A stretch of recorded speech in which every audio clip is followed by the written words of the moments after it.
Alrighty, what's up, guys? We are back for yet another fun day of casting.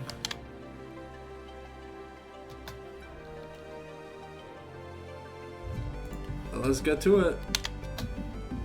Oh.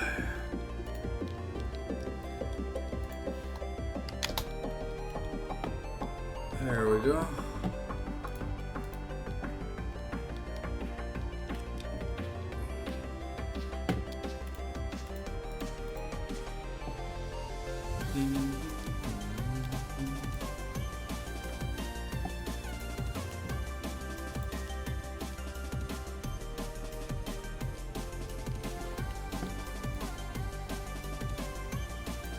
Alright, tonight we are casting DH Storm versus Ubi Gaming. Yeah, I'm gonna say Ubi Gaming. Looking forward to it. It's Division 3, but it's on the other side of the coin. So I believe we've cast a lot of Division 3B. I believe these are Division 3A players. Or vice versa. There's just another bracket of teams we haven't really cast much of yet. So look forward to it. The lobby should be opening soon. I believe they just finished a coin flip. Got a new casting playlist as well. Super happy about that. And we've got some interesting champion choices for both teams. So I look forward to seeing interesting drafts. Insane how some people already have a few hundred games played this season, given that the season started a few weeks ago. Some people are really hype. So I'll wait for people to get into the lobby.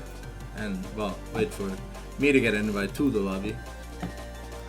Let me just study up a bit on their op.ggs.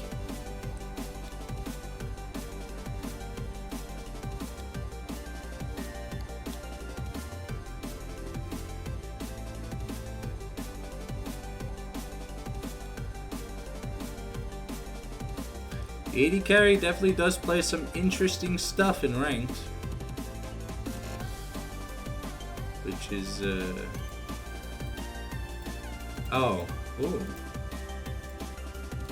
It looks like they have not. A lot of people have not played any games this season so far, except their supports. Play some pretty stock standard stuff, which is nice to see.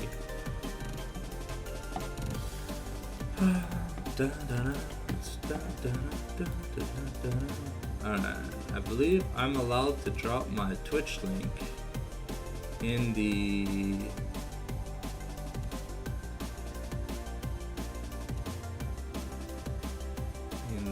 just for teams thing. Let's see, where is that?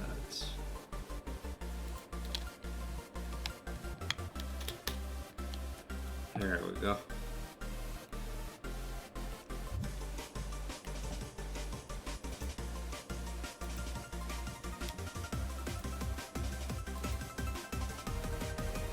Been on RuneScape for 54 minutes? What? That's weird. Alright.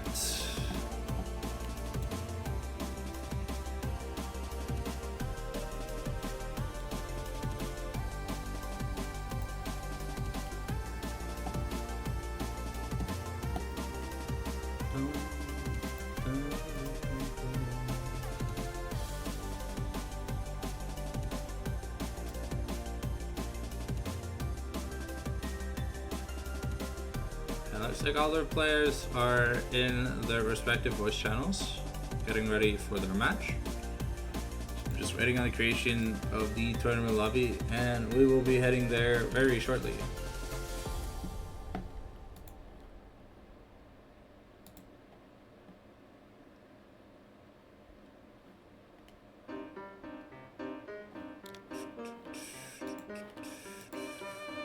Playlist song choices might sound a little unorthodox for tonight's streams, but keep in mind every song that has been chosen, at least I hope, I've tested most of them, and most of them are copyright free. So it's, let's just say, for the benefit of a good cause, if we're to say that much.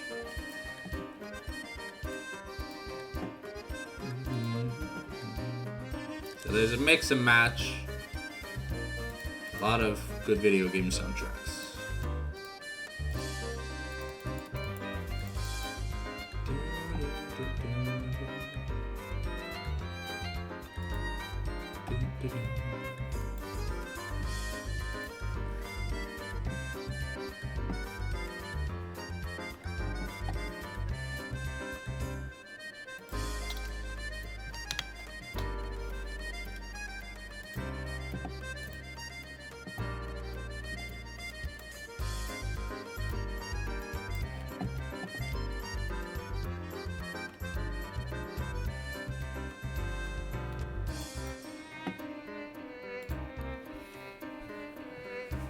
Oh, not gonna lie, it was a little bit of a last minute cast, but the days have been passing by so slowly, I figured I had to get my hands on something a little more action packed. I was falling asleep at my seat, to be honest. But these games are gonna be fun.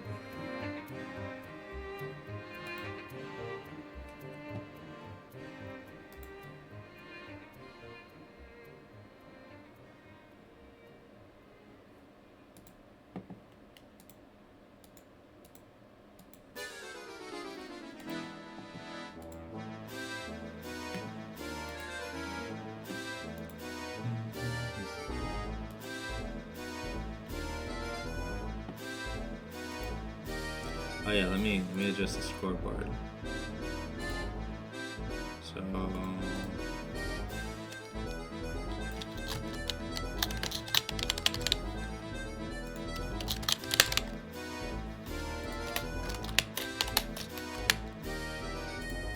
there we go.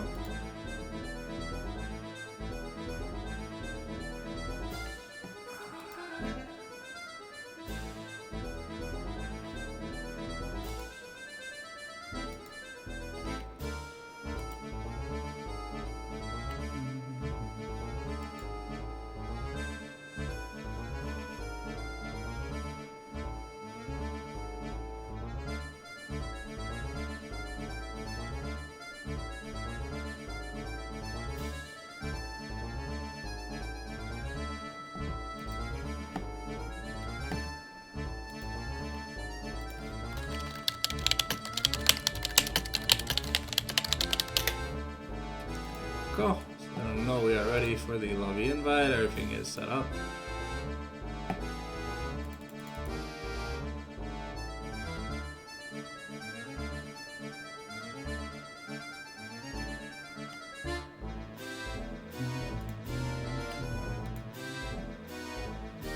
Shouldn't be too long.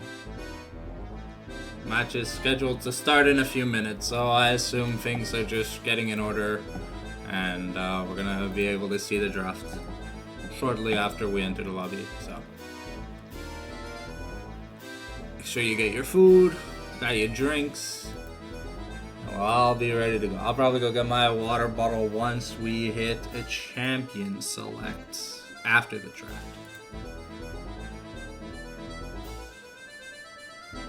Here we go.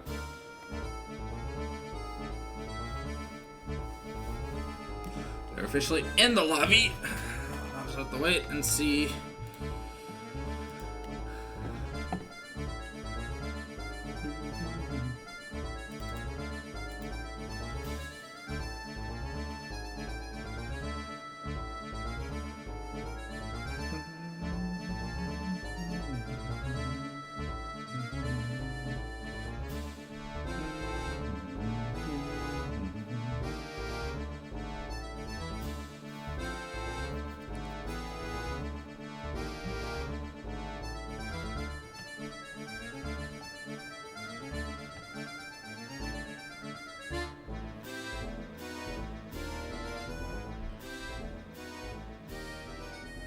It's going to be interesting to see tonight because we're casting the other side of the Division 3 bracket. If I believe the Division 3 bracket has two sides because there were too many signups.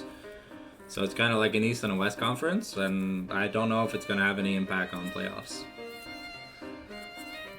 It could be cool. But there's a lot of DH representation. Let's just say that much. I was just waiting on the draft.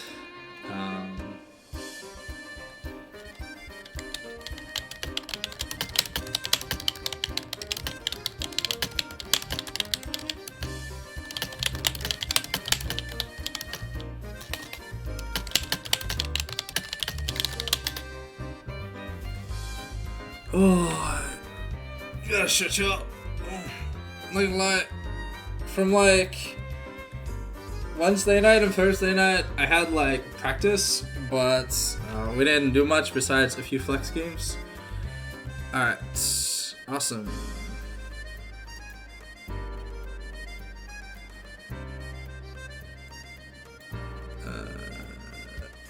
I want draft window. Okay. Now we want to show the draft. Yeah, we'll just full screen it.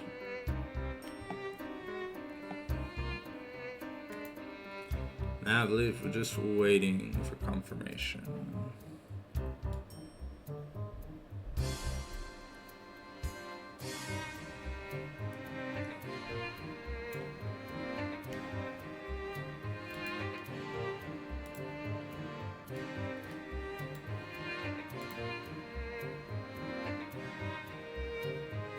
Okay, it looks like UB Gaming is on blue side for game 1, and they are ready to start with the draft.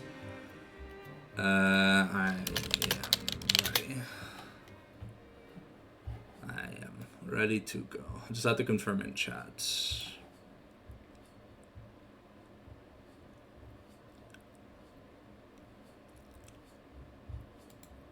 Everything is good to go on my end. Alright, it looks like we are starting the draft.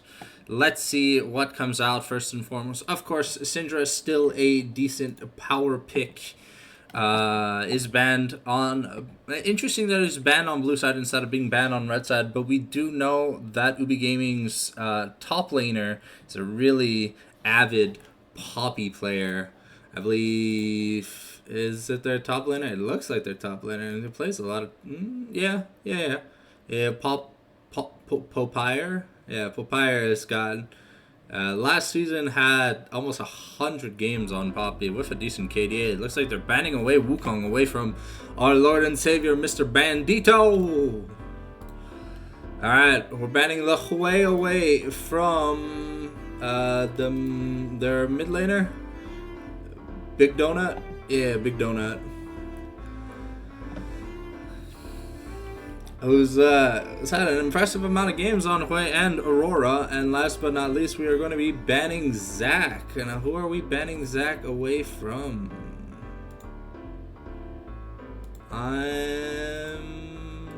Oh, probably Bandito. Bandito had about 30 games on it last season. To relevant success. We're also going to be banning Skarner away from Ubi Gaming's jungler. Their jungler is Budget Speaker, who played a fair bit of like 12 games-ish.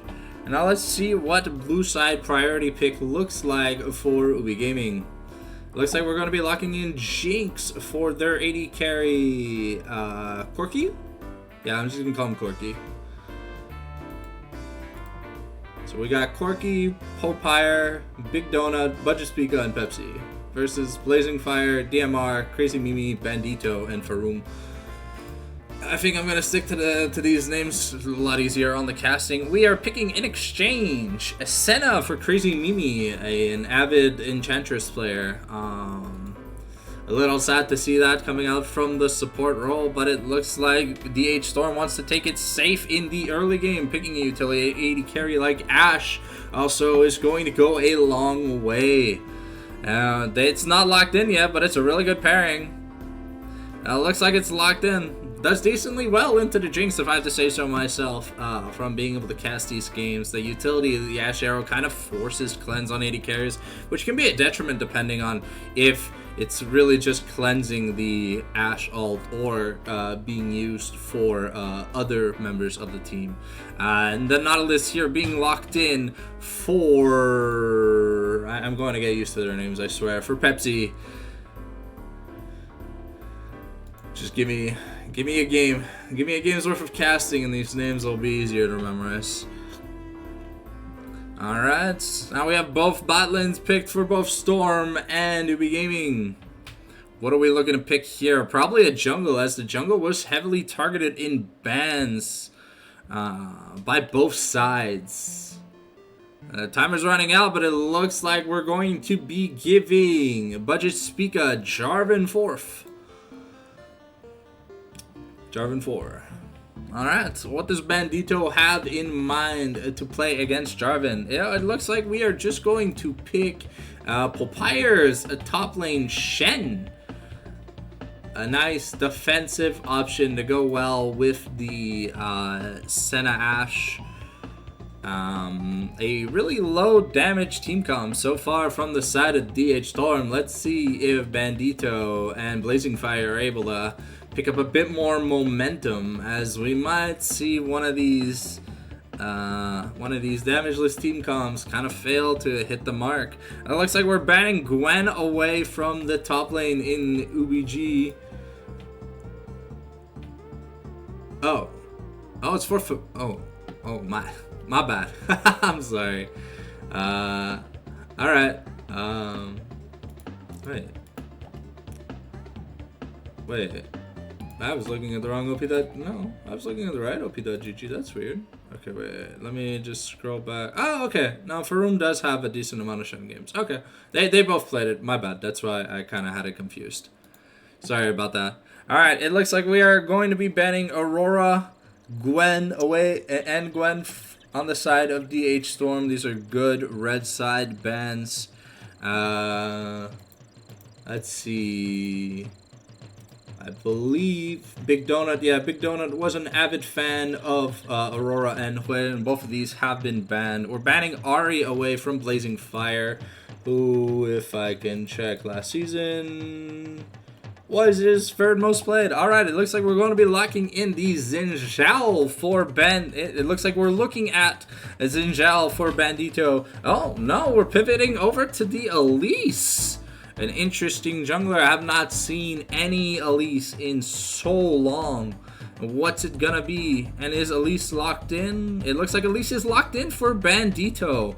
So a very interesting draft from the side of DH Storm. Let's see what they rounded out with their mid laner. A lot of mid lane bans in the second rotation.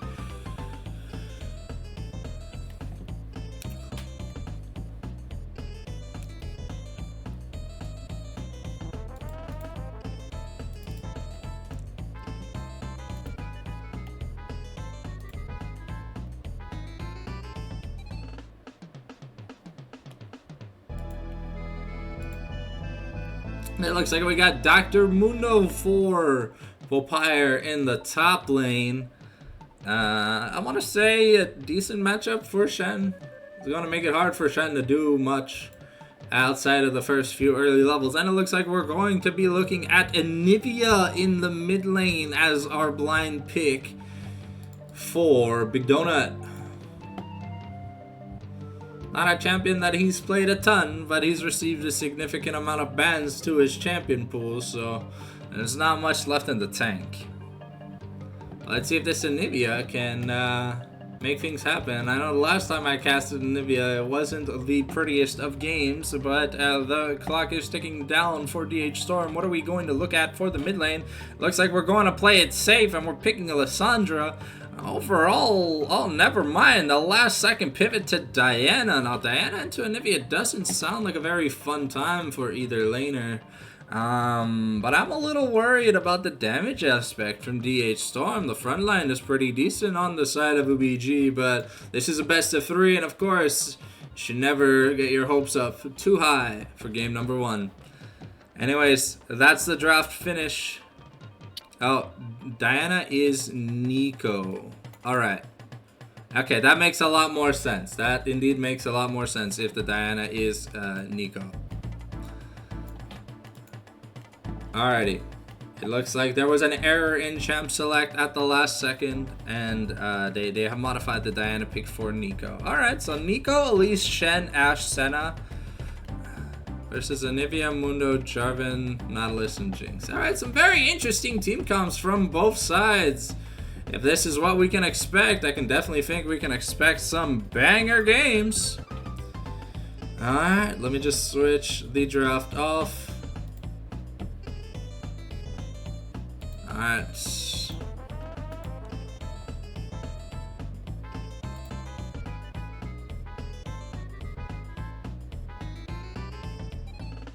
Waiting on confirmation. Alrighty. Looks like we are good to go. Alright, we are now in Champion Select. Make sure we have about 4 minutes before we get into the game. So make sure to get your food, get your drinks, get everything you need, because this game is looking to be action-packed towards the mid-game.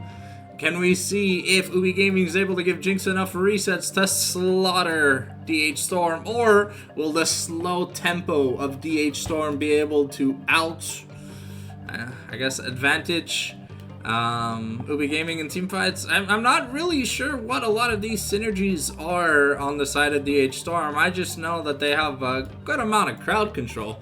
But in terms of damage, I personally feel like they're kind of lacking, but I could be wrong.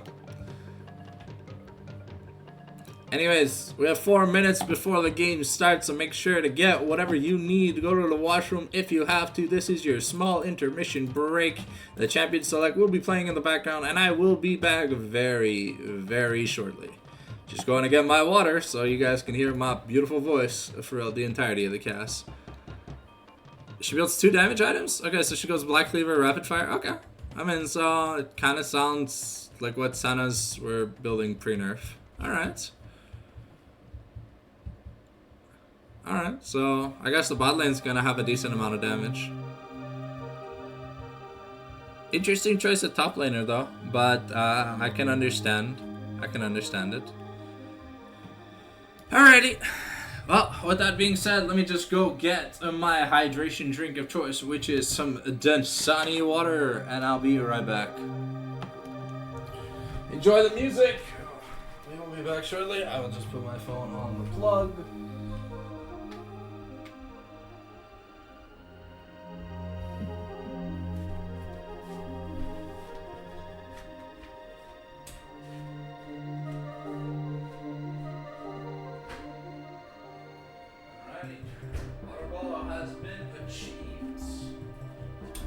To save on my electricity.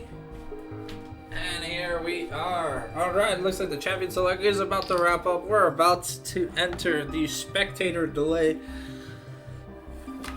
Ugh. Oh.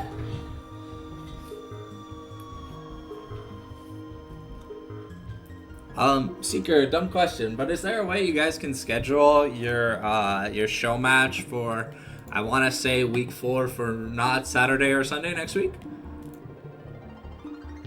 If you want me to cast it, that is, because the 19th and the 20th, I am casting Sir Quacker's TFT tournament.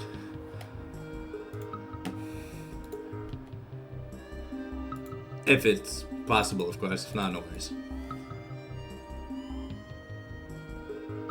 Of course.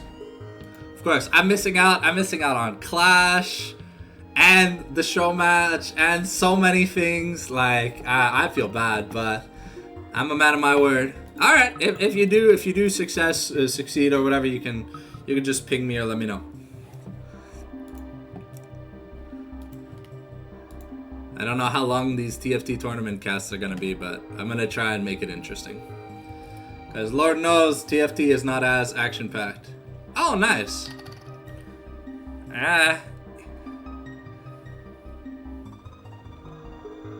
Okay, I mean, yeah, it makes sense. I'm just a little curious as to why we're seeing Elise. I don't recall seeing any notable buffs, and I do remember them shitting on AP junglers quite a bit recently. So unless it's like some secret strat pick that Bandito's been cooking. Let's hope it works out. I mean, there's a lot of good ganking opportunities with Elise, Nico, and Elise Shen, and Elise and Senna Ash. But I'm just a little afraid they're going to be lagging a little bit of damage throughout like the later stages of the mid game.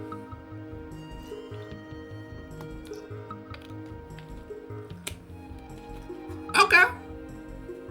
I mean, looking at lane wise or whatever, I can see that bot lane could be potentially playing from an advantage, but one bad gank from Jarvan. Yeah, in theory, I want to think Nico wins versus Anivia most, like, I'd say 8 out of 10 times or whatever, unless she gets caught in a bad W. Yeah.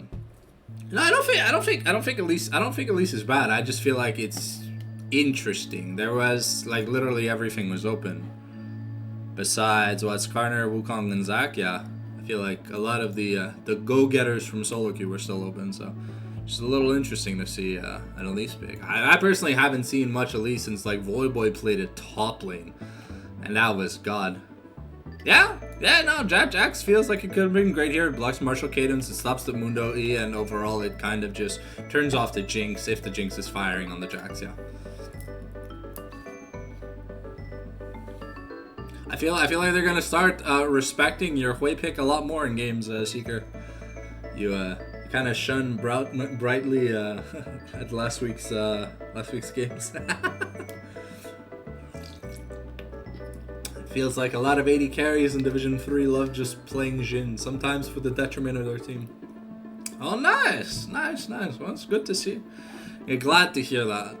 I'm a little scared about casting, oh, shit, already. Damn, that was fast. Alright, looks like it's time for us to get into the games. Let's see if we have some pretty skins. I hope so. Alright, we've got High Noon Ash, Winterblessed Senna, Battlecat Jinx. Okay, we got some interesting skins. I always respect Commando J4. Let's turn on the spectator toggles. We want to see the scoreboard. Take this off. Turn that on. Turn this off. And looks like we're good to go.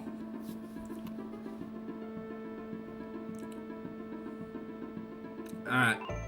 So it looks like they opted for double defensive summoners in the bot lane, which is nice for DH. And obviously taking the cleanse on Corki is necessary. Ashe and Senna can be pretty annoying. And then there's Elise, Shen, and Nico to deal with. It's going to be a nightmare. Maybe a QSS angle at some point in terms of the defensive item if the Jinx gets far enough ahead. But we'll have to see. All 4 top laners decided to settle on teleport.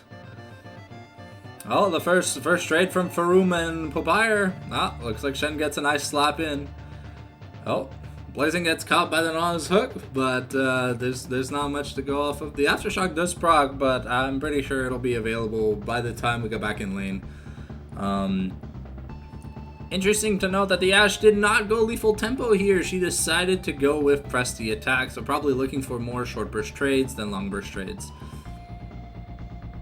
A double grasp in the top lane, and I'm interested to see the Elise with the PTA, though I don't really know what rune Elise would take on average, but interesting to see that we have Electrocute, Anarch, and Comet in the mid lane. And now let's see how this goes. It's fun seeing my chatters interact with each other. I'll have emotes for you guys eventually. I just have to finish my affiliate onboarding. Alright, looks like the first grass proc goes to Faroum. So this is gonna be just tanks slapping each other. I don't think we're gonna see any kill pressure top lane unless junglers are involved, I'll be honest. Or unless the top laners play really overextended and end up taking a lot of turret hits.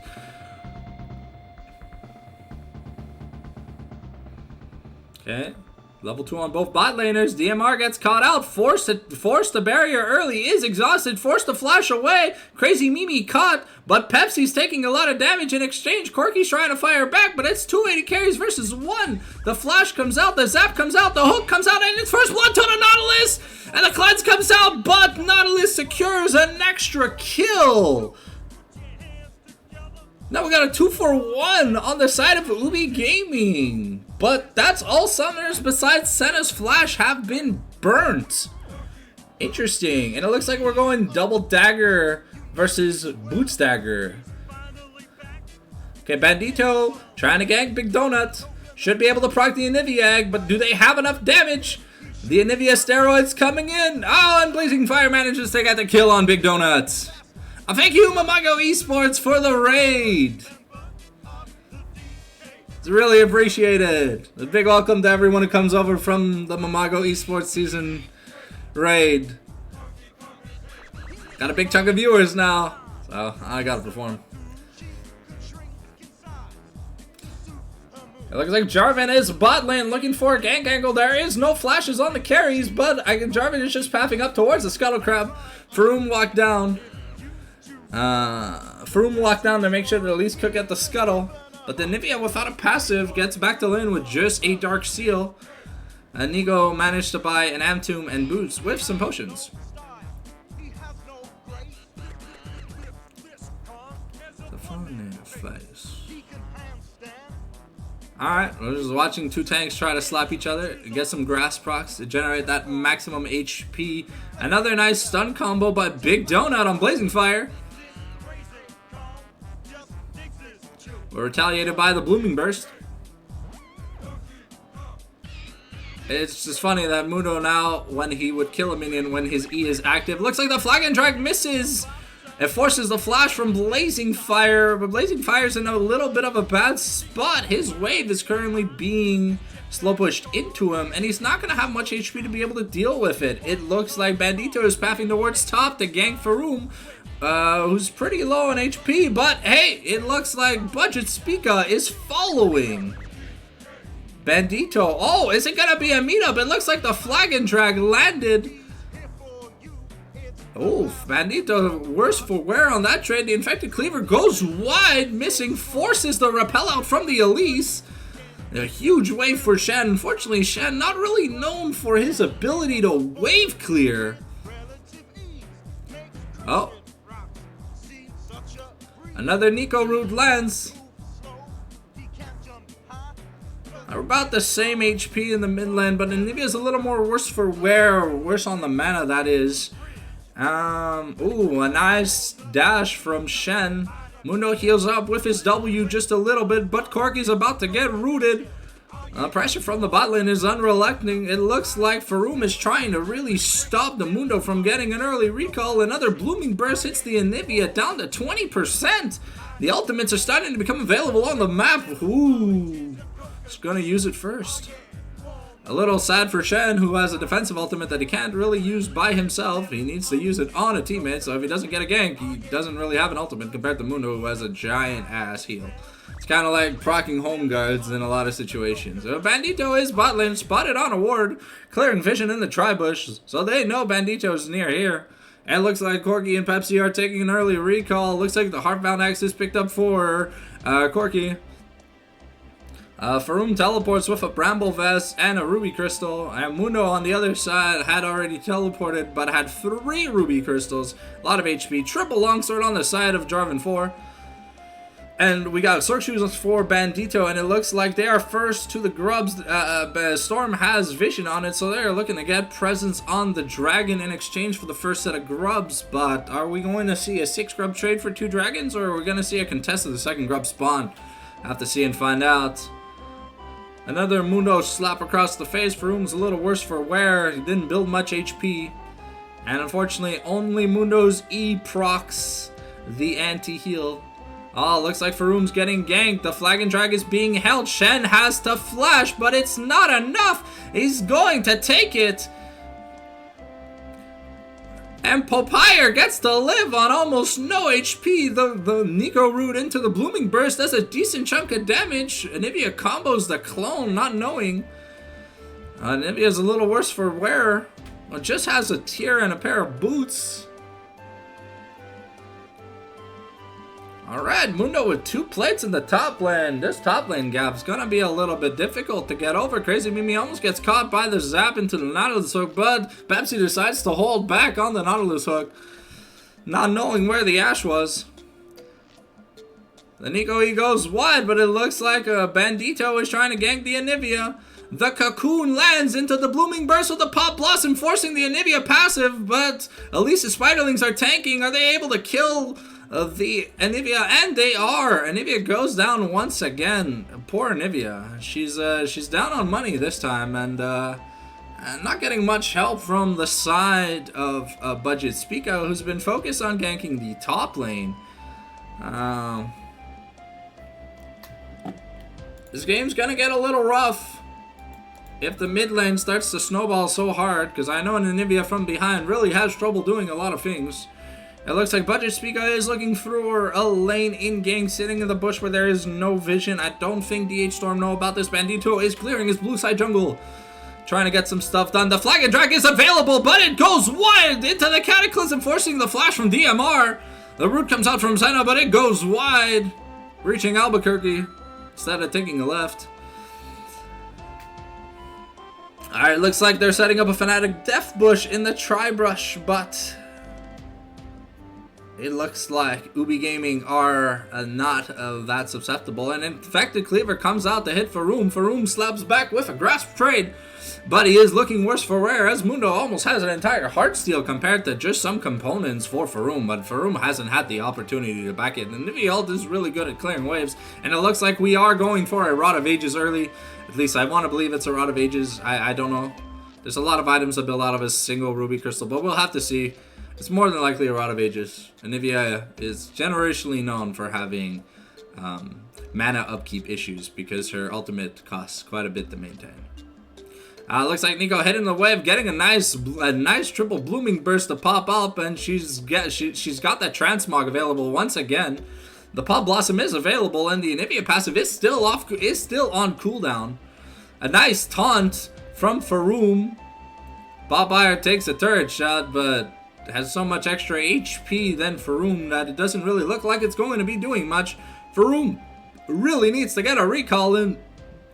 But we've got Grubs in 30 seconds, so if the people need a buy, Bandito finishing his red buff, they gotta get the resets in now, so it looks like it's just gonna be a pair of boots and a control ward for Faroum. Unfortunately, not the biggest helpful items. Looks like Pepsi is helping Big Donut here in the mid lane with some stacks to give him a bit of GP and some helpful XP, as Big Donut was getting bullied by Blazing Fire. Looks like Mimi has the same idea in mind, just rotated up for the Grubs, but also is interested in trying to get some stacks. The taunt comes out from the Shen, but it does not land. An Infected Cleaver goes wide, and Mundo looks worse for wear, has not bought. Ooh, well, that was a nice trade. It looks like it looks like Budget Speako has started the Grubs. The hook goes wide, doesn't hit terrain, doesn't get that reset, but it looks like it's a 4-0 Grub advantage for now. Hawkshot shows Pepsi and Big Donut on the map, and it looks like they're just going to give the pressure up for Grubs. Bandito is pathing towards his blue side jungle in the bot lane. And it looks like it's going to be a 6-for-0 trade. The positioning for the second dragon is coming up. We had an ocean dragon at first. Now we have a mountain dragon. So I wonder what kind of soul we're going to get to. They're clearing vision in the enemy red side jungle, while this is giving Ashe access to a solo turret plate. The Kraken Slayer is almost done on the side of Jinx. Meanwhile, Ashe decided to finish boost before committing a hard item. Faroum is taking some good trades, but his skill shots are not landing. Mundo popping the maximum dosage, doing a lot of damage to Faroum, but Faroum's got a huge minion wave. Well, Budget Speako is here. Okay. Looks like the flash is forced once again.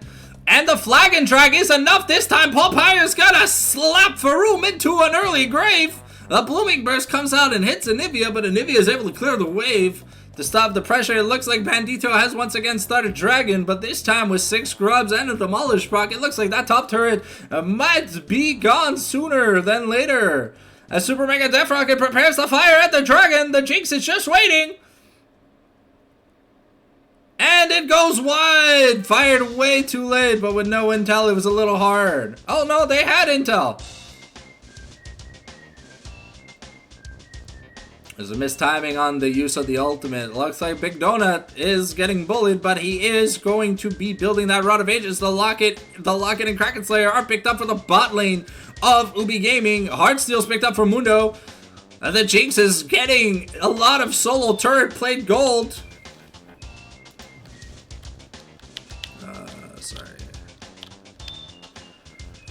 Okay, looks like we have about a 300 gold lead in the bot lane, but we have an almost 3,000 gold lead in the top lane. This is insane. Looks like Popeyer's Mundo is going to be a problem. Unfortunately, in the mid lane, we only have like a 300 gold lead, even with the massive amount of ganks that Bandito invested. Looks like we are going Black Cleaver first on the Senna, as was predicted by the chat. Static shift finish for the Ashe, so they're at least going to have some ability to wave clear. But now Mundo's just going to start scaling out of control. And he doesn't really lose these trades anymore. If he lands a cleaver or two, he's going to take a few bad grass trucks. But the infected cleaver into the Mundo E should be enough. Mundo's access to regen is pretty nice. And the new Thornmail doesn't really give much HP. The Blooming Burst into the root comes out. Blazing Fire kind of just sitting in the Anivia ultimate. The Hawkshot comes out with the volley, and Big Donut's in a bit of trouble. The Pop Blossom into the Dawning Shadow comes out. The Anivia passive is prog. Budget Speakers forced to flash. The teleport coming in from the Mundo, and Papyrus forced to run away as he doesn't want none of this smoke. Worse for wear, it looks like the Mundo passive is about to be prog. Nope. Oh. Papyrus manages to dodge everything except the Senna W. That goddamn Senna W. Alright, looks like they rotated both bot lanes to the mid lane for a bit of action. DMR going aggressive. Faroum with the stand united, but under the turret, just died to the Corki. The reset for the Jinx could be huge. The Nautilus Q lands, and Blazing Fire's about to go down. It's a double kill for the Jinx, and it looks like it's going to be a turret in the mid lane for Ubi Gaming. But on the other side, they managed to kill the Mundo in the blue side jungle of Ubi Gaming. A little compensation prize, to say the least. But having access to 6 grubs is pretty nasty. And Jinx is one of the notoriously best turret takers of the game. There's a lot of current DPS. Corki trying to go ham on Senna, but Senna's a little bit annoying to deal with. The Dreammaker not being made means that the shields from the Senna are going to be pretty horrible at this point in the game.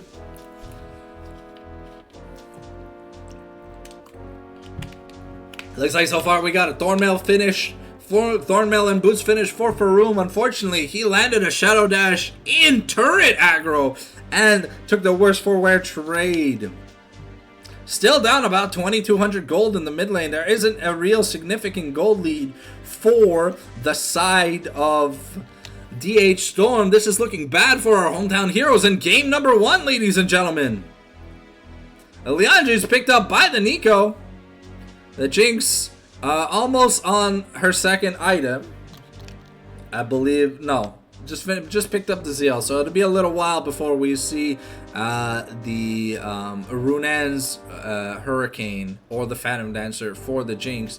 Ashe looks to be going, I want to say, this could be a Blade of the Rune King. Yeah, I think it's a Blade of the Rune King. Alright, Blazing Fire clearing some ward around the Tribush, trying to defend this turret, but Faroum looks worse for wear after every trade that the Mundo takes. The Heartsteel is only going to stack infinitely, making Mundo's damage skyrocket through the mid game. It looks like the Lichbane finished for the Elise. Still opting to get the Black Cleaver for Senna, but unfortunately Crazy Mimi is a little poor right now, and there's not much that Crazy Mimi can do. Looks like Blazing Fire manages to dodge. Big Donut dodges the Nico roots. That's another ultimate proc off. Oh, takes a decent chunk from that Blooming Burst. Looks like Bandito's worse for wear, forced to repel early. The Flag and Drag misses, but the Super Mega Death Rocket hits Bandito. The Dawning Shadow's going to hit, but it's not gonna be enough. It looks like Bandito lives off with just like a sliver of HP, and a good thing that DMR and Crazy Mimi had Flash, because if not, they'd both be dead. Be sent to an early graveyard. So it's 6 scrubs to 0, but on the side of DH Storm, they managed to stop the soul stacking. They got the 2 souls, the 2 dragon souls. Unfortunately, it looks like the dragon stacking is going to be put to an end by Ubi Gaming as they get their first Chemtech Drake, and it looks like we have a Chemtech Soul, so the Blast Cones are going to be very volatile this game. I'm sorry. Sorry, sometimes when my mouse moves over on the camera, it looks like Popire is trying to dodge a lot of skill shots from Blazing Fire and DMR. It's looking a little worse for wear. But I believe he's going to be building his Hollow Radiance. So they're still trying to defend that bot lane outer. That's a lot of damage on the Popire. The Leandris is doing a lot of work. There's not much magic resistance for the Mundo.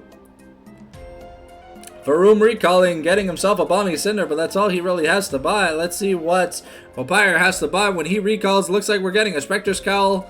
We got the Bombing Cinder, and we got the Kindle Gem. I don't know what the Kindle Gem is for, but it's probably the Spirit Visage that's going to be coming down the line. Maybe we go Spirit second, and then we go Hollow Radiance? Could be. Don't really know. The Flag and Drag comes out defensively from Jarvan to avoid Blazing Fire's combo. Ash looks to be going Blade of the Ruined King. Well, the Flag sees Blazing Fire.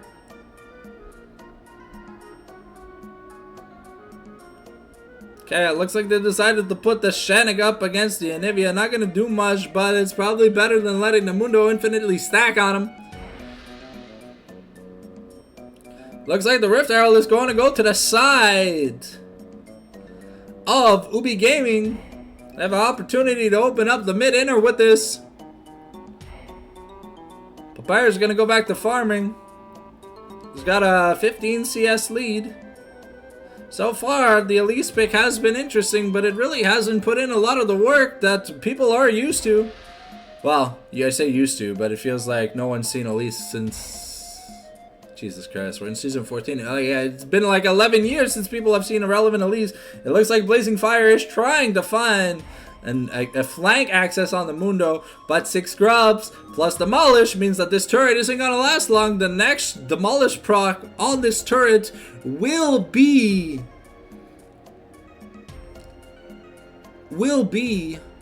a devastating one. Looks like the Rift Herald has been called by Budget Spica for the side of Ubi Gaming, and the top inner goes out. Are we going to see a charge? I don't think we're going to see a charge on the inhibitor turrets. And Nivea's just having fun farming away against the Shen. Nothing the Shen can really do. It looks like the Enchanted Crystal Arrow was fired on Corki, forcing the cleanse. Looks like they're trying to deny DH Storm some of their pivotal jungle resources. It's going to be a smite fight, and it goes to the side of Storm, but the Pop Blossom comes in. The Cataclysm still hasn't come out yet, and Popire's about to kill Bandito. Faroum comes out trying to slay Corki, but there's a lot of damage on the side, and unfortunately DH Storm are way worse for wear. They took a team fight on bad grounds. It was a good start by Blazing Fire, but there wasn't enough momentum or damage to follow up. And at this point, Big Donut just gets a free turret.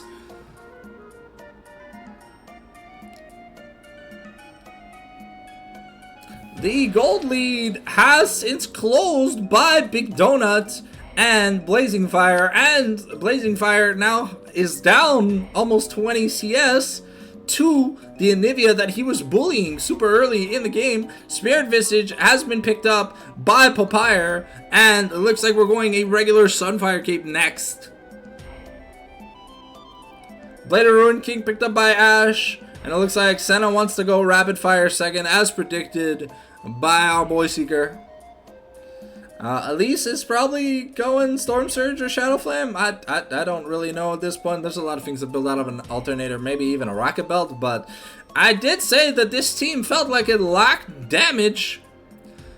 And if you survive the initial Pop Blossom Super Wombo Chumbo Numbo, it doesn't look like DH Storm has much gas left in the tank to be able to take it. A 7,000 gold lead. And in the top lane, we are almost nearing a 4,000 gold lead. Bandito caught in the flag and drag. Nautilus Q into the Nautilus ultimate. The repel comes out, but there's no allies to save him. Pepsi is in a bit of trouble. Forced to flash after getting tagged by the Senna Roots. It looks like Popeye is just going in. He doesn't care. The flag and drag comes in. The Super Mega Death Rocket hits Shen, but it doesn't really do anything. Budget Pika gets hit under turrets. The Dawning Shadow comes out to try and save Faru, but the Jinx Rockets are a little bit insane. The Zap comes out, but it's just enough healing to keep Faroum alive. But it looks like they're going to be losing their middle inner turret because of it. Big Donut is worse for wear, but it looks like Dragon's up, but neither jungler is alive currently. It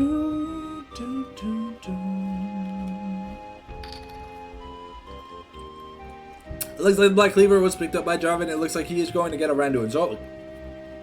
Or at least a Warden's Mill. We'll see if it's a Frozen Heart or a Randuin's later on, but I'm pretty sure a Randuin's is pretty acceptable. Infected Cleaver comes out on Bandito, slapping him worse for wear. Yeah, Bandito walking through the Anivia, just trying to chase them off the dragon. The Spiderlings are taking a beating. But there's a lot of poke from both sides. They do have to commit. The Stand United comes out. Poor Big Donut getting caught in the crossfire. The Flag and Drag into the Super Mega Death Rocket. Alright. Faroum gets a nice Shadow Dash, but it looks like I said there's not enough gas in the tank. The Enchanted Crystal Arrow lands on Corki, but it's not going to be enough. The Cocoon hits Pepsi. Elise is gonna take a kill. Oh, the smite into Jarvan Q in order to kill. And they get another Chemtech Dragon. Wow. Things are not looking good for the side of DH Storm. Phantom Dancer, Rod of Ages, Seraph's Embrace, Sunfire Cape. A lot of momentum's being built here by the side of Ubi Gaming. And yet another inner turret is going to be pressured. That Demacian standard is doing a lot to give the Mundo some attack speed. He already has an insane amount of AD, and it looks like just with a Demolish proc, they're able to annihilate the turret. That's all outer turrets and inner turrets taken for DH Storm. They don't have many things left to sit on. It looks like the Jinx is going Infinity Edge first, or maybe we could see the Yuntal Wild Arrows. Swifty's picked up by the Senna, and the Scout's Slingshot as well. Looks like the Executioner's Blade was picked up by the Ashe to maybe help with the Mundo. Storm Surge finished by the Elise. We got the Sunfire on the Shen, picking up a No Magic Mantle, but let's see if it's enough to help. As Corki's able to deny yet another camp from Bandito, these rockets are starting to hurt a lot. Frozen Heart picked up by the Jarvan as anticipated. There's a lot of attack speed on the side of DH Storm. A really good buy. Negative 20% attack speed is really a lot when every champion outside of Ashe doesn't really have a steroid. I mean, Elise does in spider form, but the Mundo just walks up and he slaps the red buff away from poor Elise. Bandito not having a good game.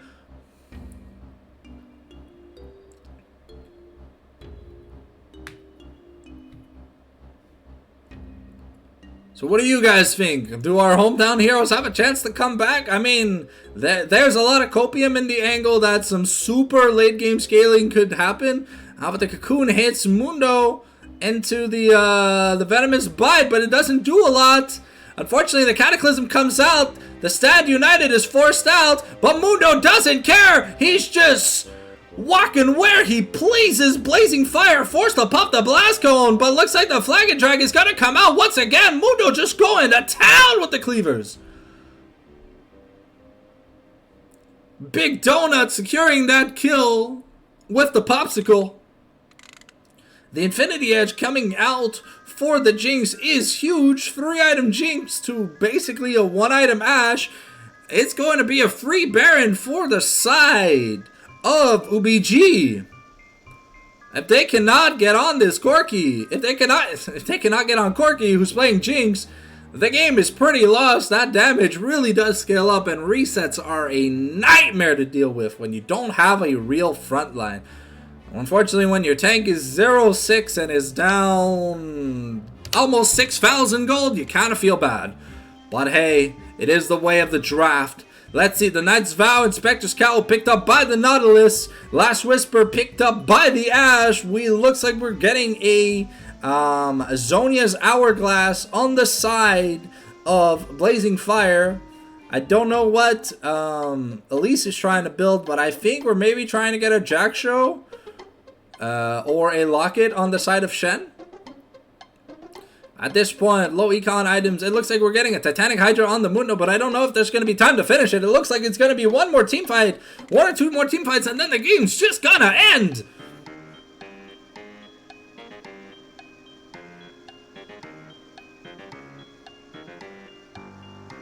It looks like we're setting up for a fight in the top lane. We're pushing in the wave mid.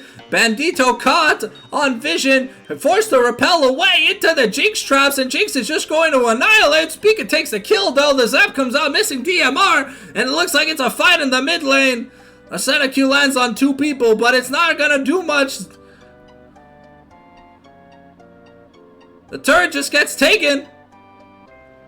The Pop Blossom comes out, but Blazing Fire just dies.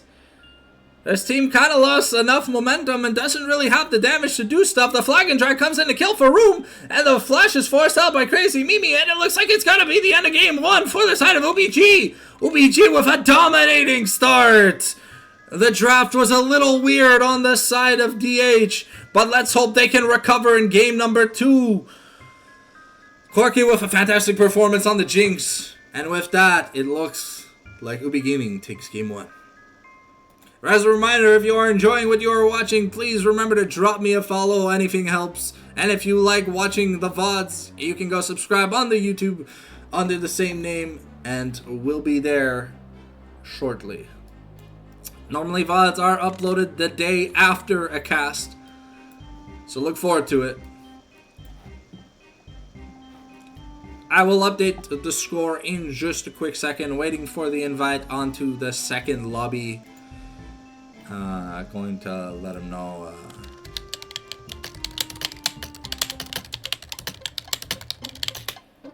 Here you go. I'm just letting them know that we are ready for the invite. So how do we feel about that game 1, guys? Do we have some active chatters in the chat? It felt kind of wonky from the side of DH, but we kind of knew that there was a little bit of a lack of damage. The momentum early in the mid game was kind of impressive, but on the side of UBG, there was just too much power. The resets for the Jinx were a little bit insane, if you don't mind me saying. But let's see the draft adaptations we are going to be expecting. It looks like DH Storm wants blue side for game number 2. So players are doing their best to position themselves. Alright, let me just check my Discord notifications if I have any.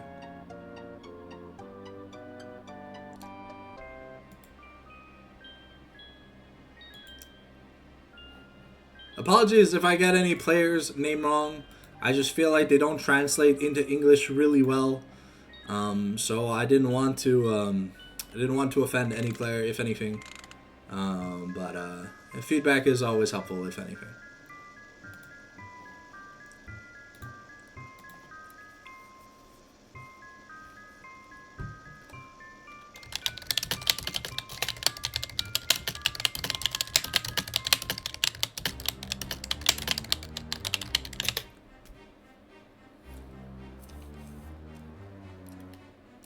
Alright, looks like the H Storm are locking in a blue side for game number 2.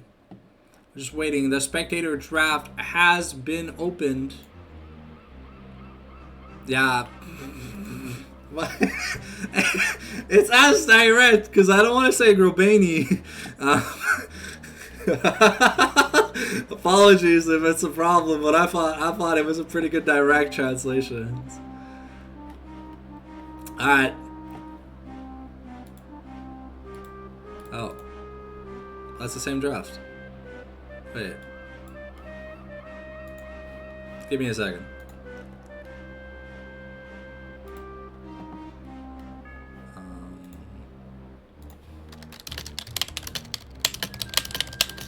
Okay.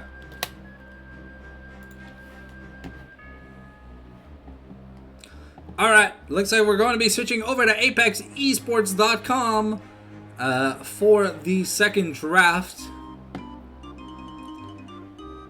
Apologies if the names turned out worse for wear, but I figured that Big Donut was much easier to say than Grobany. And yeah. If I have to say Grobany, I'll say Grobany, no worries.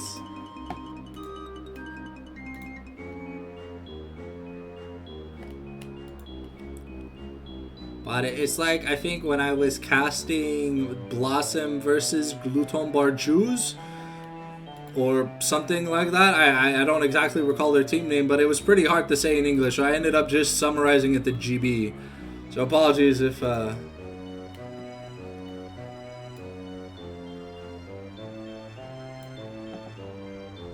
Looks like the players are placing themselves. Welcome everyone new to the stream. Remember, if you like what you are watching, to drop me a follow. Any support helps, as always. The cast will always be in English with a little bit of humor interwoven, but nothing ever too personal. I am always available to to cast games from Friday to Tuesday if any team or organization is interested. I do not discriminate, though I do cast in English, as you don't want to hear me casting in French, 100%. You really don't. Trust. Big trust.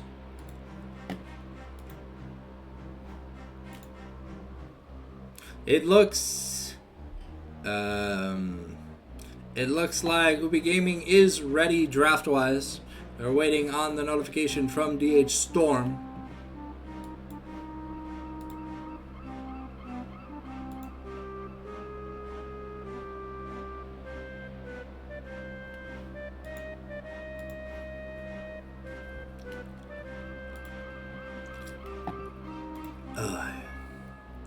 Waiting on the draft to start, and then we'll be in game. A lot of people online playing some League of Legends. My friends list is getting more and more active as I get more, I want to say, team captains to add me for castings. Oh yeah, let me update the scoreboard real quick for those interested and those that are new to the draft. It looks like we are 0-1 for Ubi Gaming. Entering game number 2 shortly. The draft is about to start. Just waiting on confirmation from the side of DH Storm. I think the coaching is taking a little longer than anticipated, but it looks like they are ready. It looks like we are going to get into the draft. Are we going to see any spicier picks? That interesting game 1 draft didn't seem to work out too well, but I can respect teams for trying something new in game 1 and then revving it up in games 2 and 3. So hopefully you guys enjoy the cast. As always, it's always a pleasure to cast.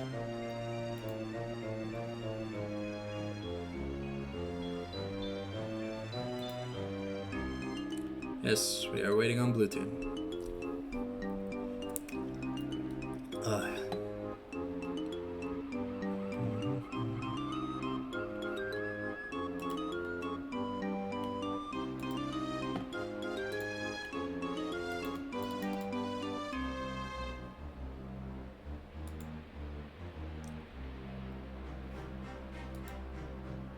Alright, looks like we have started the second draft.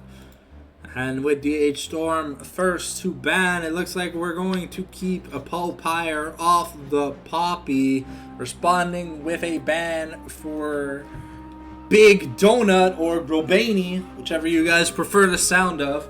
Looks like we're hitting Bandito's champion pool with that Skarner ban. The bans are going quickly. Oh, sorry, we're hitting... Damn, I just cast this jungler. How do I not know his name? Okay, well, looks like the Wukong is taken away from Bandito, and on the side, for UBG, it looks like we're taking the Skarner away from their jungler. I will remember his name, trust. I will remember his name, trust. It looks like this time we are also banning the J4 away. I swear I knew his name like a second ago. Oh, Budget Speaker, okay. Alright, and finally, it looks like we are banning Zac away from Bandito. a champion that is often considered elo inflated. A champion is pretty obnoxious to play against, and if you don't really know how to play against it too well in teamfights, the champion kind of just goes to town, healing infinitely. Oh, we pivoted last second to the Ivern ban. Let me just check the league client to make sure that that ban was correct. It doesn't look like there was a difference, but it looks like Blazing Fire's Hui was left open, and it is what they're gonna take on blue side, giving priority to a strong mid laner for Blazing Fire.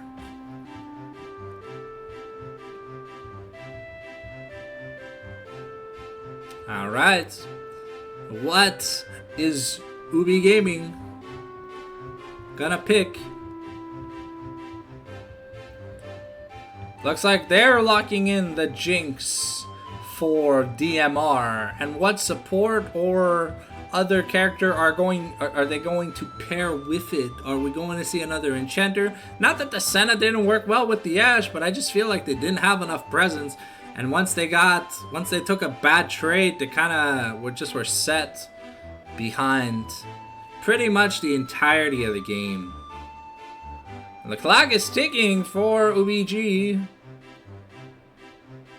Oh, looks like UBG are pairing the Jinx up with the Zilean. An interesting combination. Kind of giving Jinx a permanent GA every team fight. At least I believe that's how short the cooldown on Zilean's ult is. And it looks like we're going back to the Ashe for DMR. Oh yeah, my bad. I mixed sides. I thought DH was blue side. Alright, so we got Hui for Blazing Fire, and we got Ashe for DMR. What support are we going to pair this time? Oh, it looks like we are just locking in an early top lane pick for Faroum.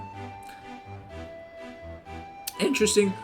Looks like we are still trying to go the late game scaling approach. Did not work too well in game number 1, but it looks like we're going with a little bit more of consistent picks. Looks like we're locking in the Tahm Kench for Papyr. Now we're on to the second set of bans. No junglers have been picked, so expect us to be hit. And maybe some more mid laners on the side of DH Storm. But I don't think Big Donut was that big of a threat last game. I think Papyr and Papyr and Corky did a much better job. Oh, looks like we're banning Yone away from... I'm confused. Was it supposed to be a Yone ban? No? Okay, yeah, it was supposed to be a Yone ban. Okay. But we see the Hui, right? I'm a little confused. Maybe UBG thinks that this is a support Hui flex? It looks like we're going to be banning Nocturne away from Spica.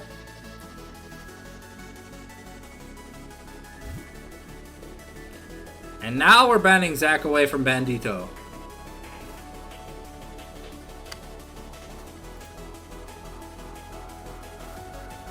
Alrighty. There's been no message in the chat. It looks like the Yone ban is a legit ban. Okay, the clock's ticking for Storm. What are they gonna ban lastly? Someone is forced to blind pick something. Oh, looks like we're banning a Mumu away from Spica. Okay, so a total of 6 bans. In the 7 bans in total for junglers this game. That's a little bit insane. Alright, let's see what Spica wants to play here. Either Spica or Big Donut. It looks like... Okay, so it's Zilean mid? And Tahm Kench support? Oh, that's pretty hype if it is. We're going back to old school Jinx lanes. Alright, looks like Bandito is hovering the Lilia. A lot more damage present on the side of Storm now. But that's a really, really nice front line for the side of UBG.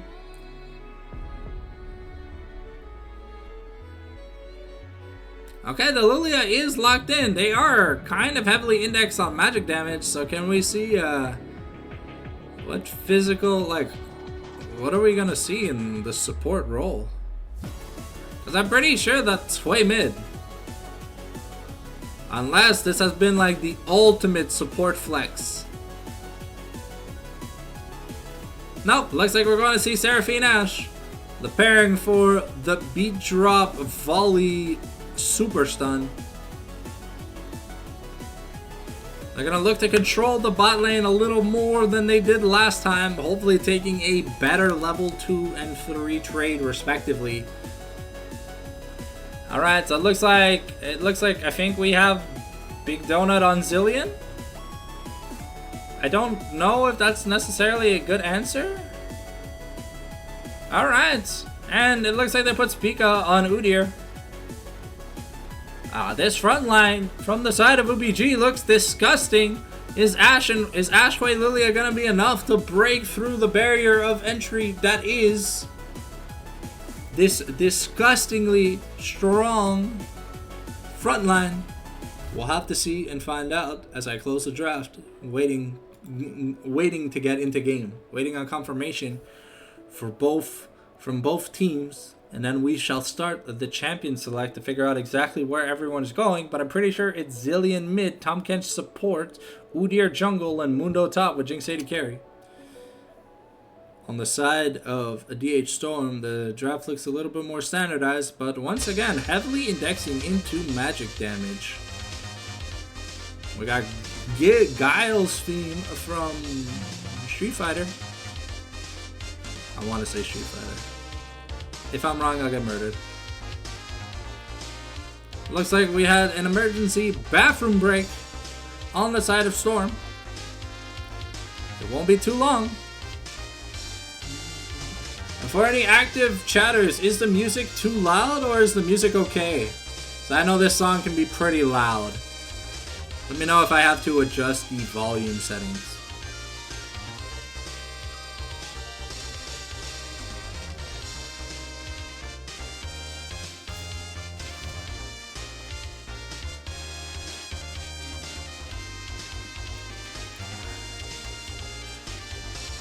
Will this heavy magic damage draft from the side of DH Storm be enough to give us a game number 3? Or is it going to be a swift 2-0 by the side of OBG? Alright. Things look good in the chat. Alright.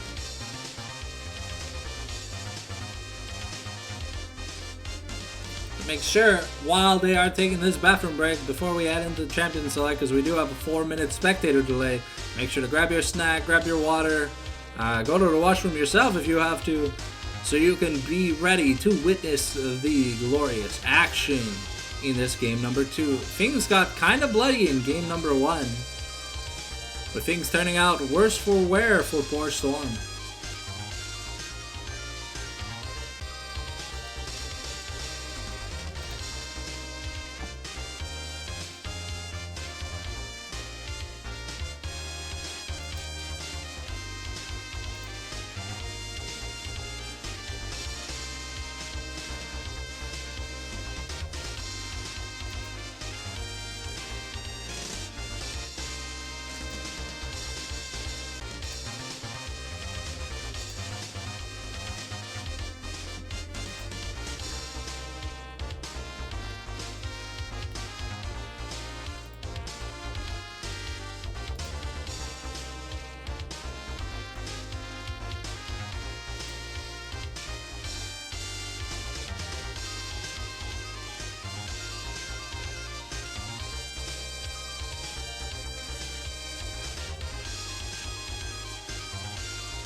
Baffenberg is taking longer than anticipated, but I don't think they should be too long.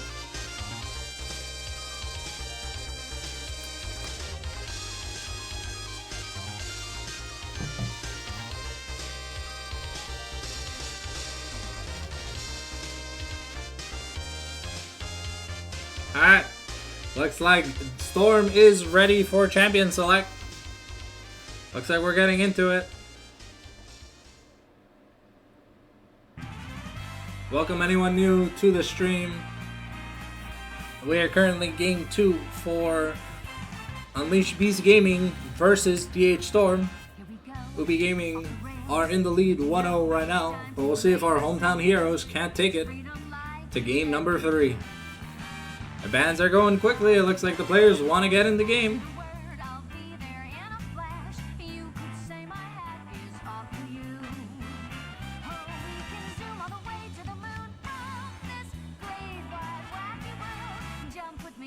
As always, if you have any questions, feel free to ask them in the chat, and I'll answer them during either Spectator Relay, Dead Air, or whenever possible. Once again, a massive front line from the side of Unleashed Beast Gaming, with a very, very heavily indexed magic damage team on the side of DH Storm. Let's see if Ash, being the only physical threat on a team, is going to be enough to force a game 3.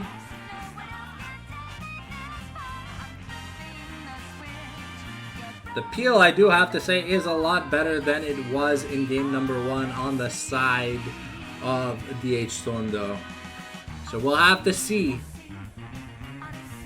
Yes, see. Gotta see. Yes, see. Gotta see. Yes, see. Looks like we're running the timer on the last pick. I see. I see.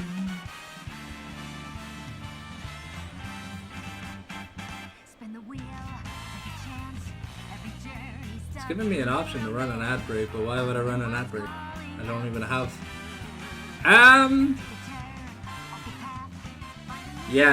Yes, much better draft. But we still run into the problem that it's still decently low damage. Not that I hate Ash as a pick, but you kind of have to pick Ash with things that increase Ash's damage. Because the static board Phantom Dancer route kind of just doesn't do any damage. Well, not the things like Mundo and Tom Kench. Yeah, definitely needed an AD Bruiser jungle. Yeah.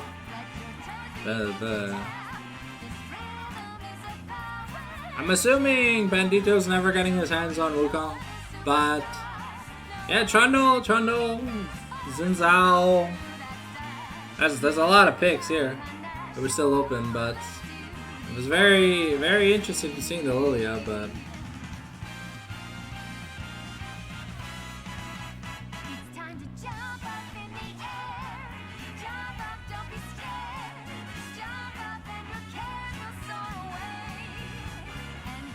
definitely some more interesting picks on the other side of the bracket than I expected. A little bit more wild in the champion selects, too.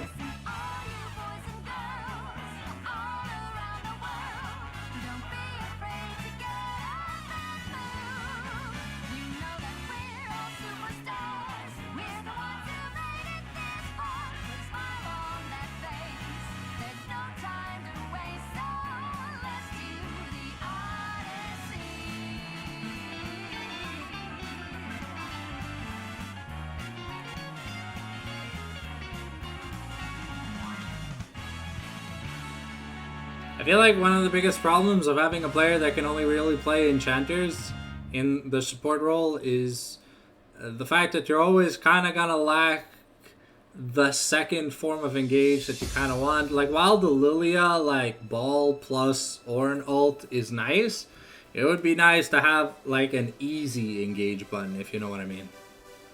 But that's a problem for the coaching staff.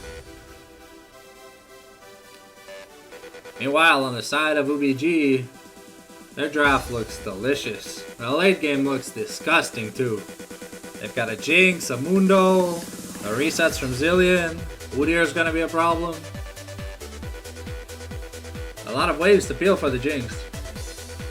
But not a lot of ways to defend the Ashe. But Storm was off to a pretty decent early game, at least through the mid lane. But let's see if Blazing Fire can carry some carry momentum. Bandito kind of fell off after his first 2 ganks though.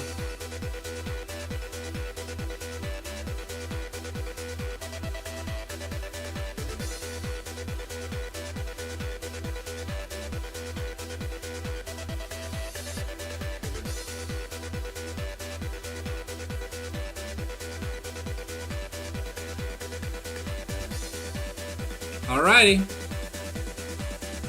We're getting into the game as we speak. Some nice skins coming out on the side of both teams. But let's see if that's enough to carry the momentum needed.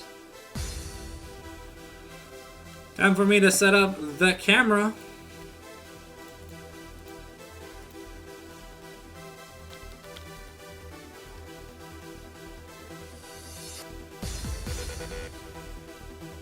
Alright, looks like again we have double Grasp in the top lane, double Conk in the jungle. We have Summon Airy on the side of Zillion versus Arcane Comet. And this time we have double Lethal Tempo, which is really nice on the side of the AD carries. I feel like that was also a problem last game where Ashe took press the attack over Lethal Tempo. There was a bit of momentum in attack speed. We got Grasp on Pepsi, a very interesting rune choice. I don't know how much he'll get to stack against Seraphine Ashe. It looks like we're going the Tiger, the Wilding Claws start on Udyr. Are we going to see the Leandries into movement speed tank Udyr? Or are we going to see more of the Crittler build from solo queue? A Zillion skin is pretty damn goofy, but I'm surprised to see. I'm gonna be surprised to see how well Hui does into Zillion.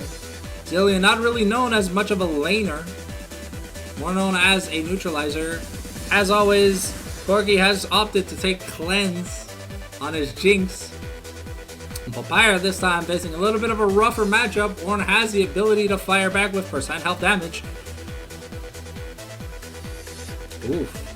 First fireball from Blazing Fire. Looks like Faroum is stacking up a fat wave. Well, it's the first wave, but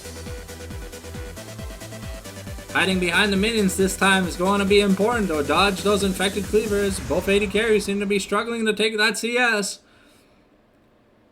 Alright, the first level 2 hit by Faroum in the top lane. But I don't think it's going to change much. We're going to see 2 tanks kind of slap each other with when their grasps are available, try to drain some HP. But let's see if the trades leave them worse for wear than they would be. And are we going to see Heartsteel first, or are we going to see the traditional Warmog start on the Mundo? We do know that the Warmogs has seen a significant amount of nerfs. Poor DMR missing quite a few CS by going for some poke. Zillion's holding his own against the Hui early on, which is quite interesting, but I do assume the AoE bombs really do help Zillion's farming, as his auto attack animation isn't really the most conspicuous, let's just say that much. Are we going to see a blazing charge by Faroum? No, the hammer slam doesn't come down on the brittle minion, missing that farm. Another volley into double Q with the beat drop. It looks like they're pushing UBG in the bot lane early, as expected from Ashe and a poke support. Looks like Spica is level 4, finishes first clear, going to have first access to the bottom side scuttle. Looks like Pepsi is trying to be a nuisance towards Crazy Mimi, but Crazy Mimi is just going to get a good recall in. Bandito a little late on his first clear finish. About 15 seconds behind Spica. Spica getting in the recall now. Bandito deciding if he wants to path mid or top. Spica canceling that recall. The slow coming down onto the Hui. It looks like we're getting our first 2v2 in the mid lane. The Unstoppable comes out from the Udyr, but the shield comes out and there's not much to be done. The Q misses. The W kind of flops the hitbox and Udyr just kind of walks away. That was an interesting first trade. But Zilean and Blazing Fire are really low on mana. We'll have to see what items they first get. It looks like it's a Rextrix first for the Jinx, and we got Budagger by the Ashe. Another decent trade by Blazing Fire, but they're running low on mana, so the combo casters don't really have much to combo left. Faroum hits level 5 first, but doesn't take advantage of it. It looks like we are going Leandris for the Udyr. He's pathing towards his grub. The Infected Cleaver lands, dealing a decent amount of damage to the Ornn. But reminder that the Ornn passive allows Ornn to shop in lane, so as long as he's not too far down on HP, he can just sit around infinitely. Of course, eventually he will run out of mana.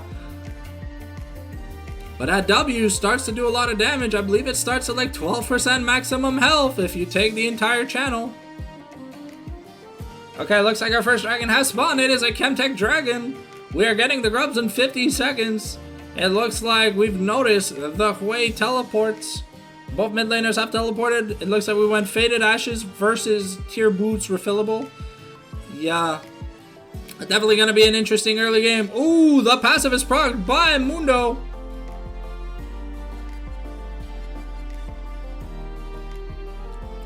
Looks like there won't be any fentanyl for the Mundo. Faroum gets in, misses the charge, didn't have enough mana for the Call of the Forge God, which would have secured first blood on the side of Storm. Looks like bot lane's just having fun farming a little bit. Looks like at the end of this trade, Corki is gonna be 1 CS over. But this time, Faroum's gotten a decent CS lead. Popeye doesn't manage to cancel the recall from Faroum. Faroum gets a Kindle Gem and a No Magic Mantle.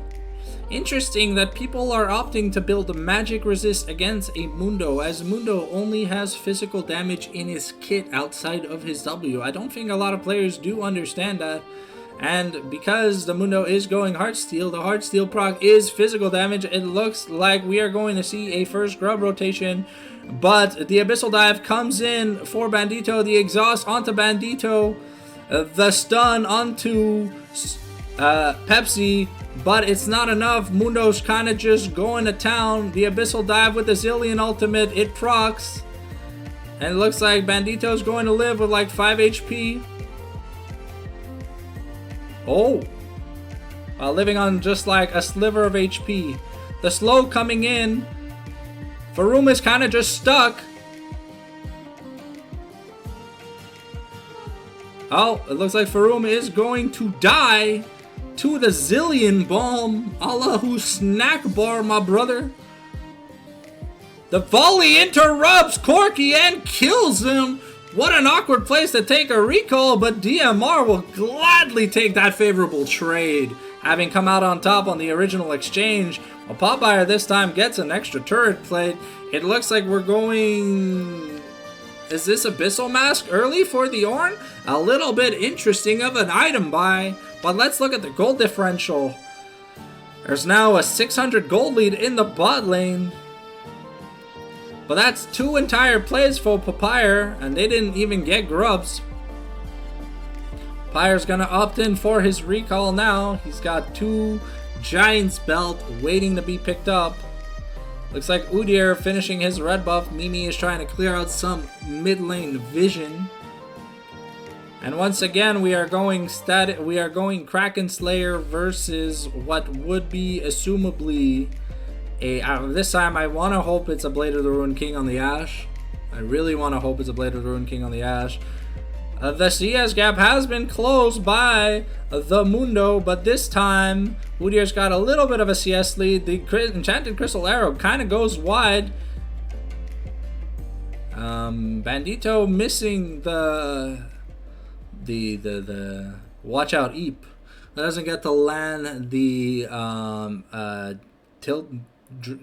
Dreaming Lullaby, I want to say, is the name of Lilia's ultimate. DMR getting some vision control in the bot lane. Another double Q coming out for Crazy Mimi. And this time it's a little bit of a CS gap in the mid lane favoring DH. The early game from DH looks a lot cleaner this time. Unfortunately, they had to lose for room in the trade as they overstayed their welcome. But it looks like we got Lucidity boots for the side of Big Donut. 2 Giants belts for Papyr. And it does look like we are going Abyssal Mask on the Ornn. I don't really understand why, if that is the case, but... Okay, Mundo picks the pill back up, lands another cleaver, just going to town on Faroum. Taking a bit of a worse for wear trade, but he still has access to his ultimate. Another grass proc kind of leaves the Ornn worse for wear on HP. Bandito tries to get a gank out, but misses the bowling ball of doom. Udyr coming out with the awakened ultimate. The Zillion bomb is going to kill Bandito. Allahu snack bar set the Zillion. Another Zillion bomb on Faroum. Mundo proccing the passive, throwing a cleaver, but it's not going to be enough. The Wingborn Storm is going to be enough to take the kill on Faroum, and no kill in exchange. It looks like the grubs are going to be spawning, but Hui is taking advantage of that, trying to take as many plays as he can. Blazing Fire now up 20 plus CS in the mid lane. But it looks like Papyr is almost up. Oh, the Abyssal Dive. Oh, the Encore. The Enchanted Crystal Arrow plus Encore combo is enough to take down Pepsi. And Corky's in looks a little bit worse for wear, but that's 4 plates to the Mundo. Almost 1,000 gold lead early game for the Mundo. This Mundo kind of popped off last time he was fed, and if he gets enough momentum, you already know what he's going to be able to do. Speak of with that Leandri's Torment ahead of Bandito. The Super Mega Death Rock comes out to chunk DMR, but it's not going to be enough to get some stuff done. It looks like DMR gets a turret plate for his troubles, and this time the Mountain Dragon spawns. There will be no voidlings be spawnable on the side of either team, as both teams will settle with 3, but Mundo with the ability to just smack turrets pretty hard. Faroum is in a bit of trouble, visited by Pepsi, and he doesn't have more unstoppables. Pepsi leaving the kill to Spica, who's now got a decent lead over Bandito. The wave clear on the side of this Udyr is gonna be a little bit disgusting.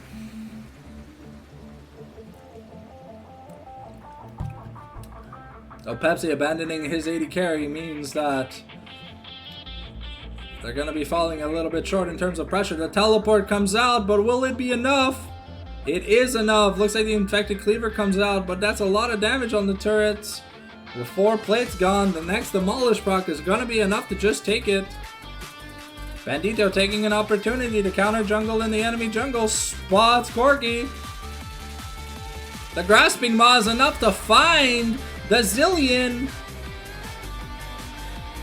but the fear into Wombo ultimate, the Crystal Arrow, eaten by the Tom Kench. The Udyr's gonna survive. Really big shields coming out, and that was the Hui and Ashe ultimate invested in the mid lane.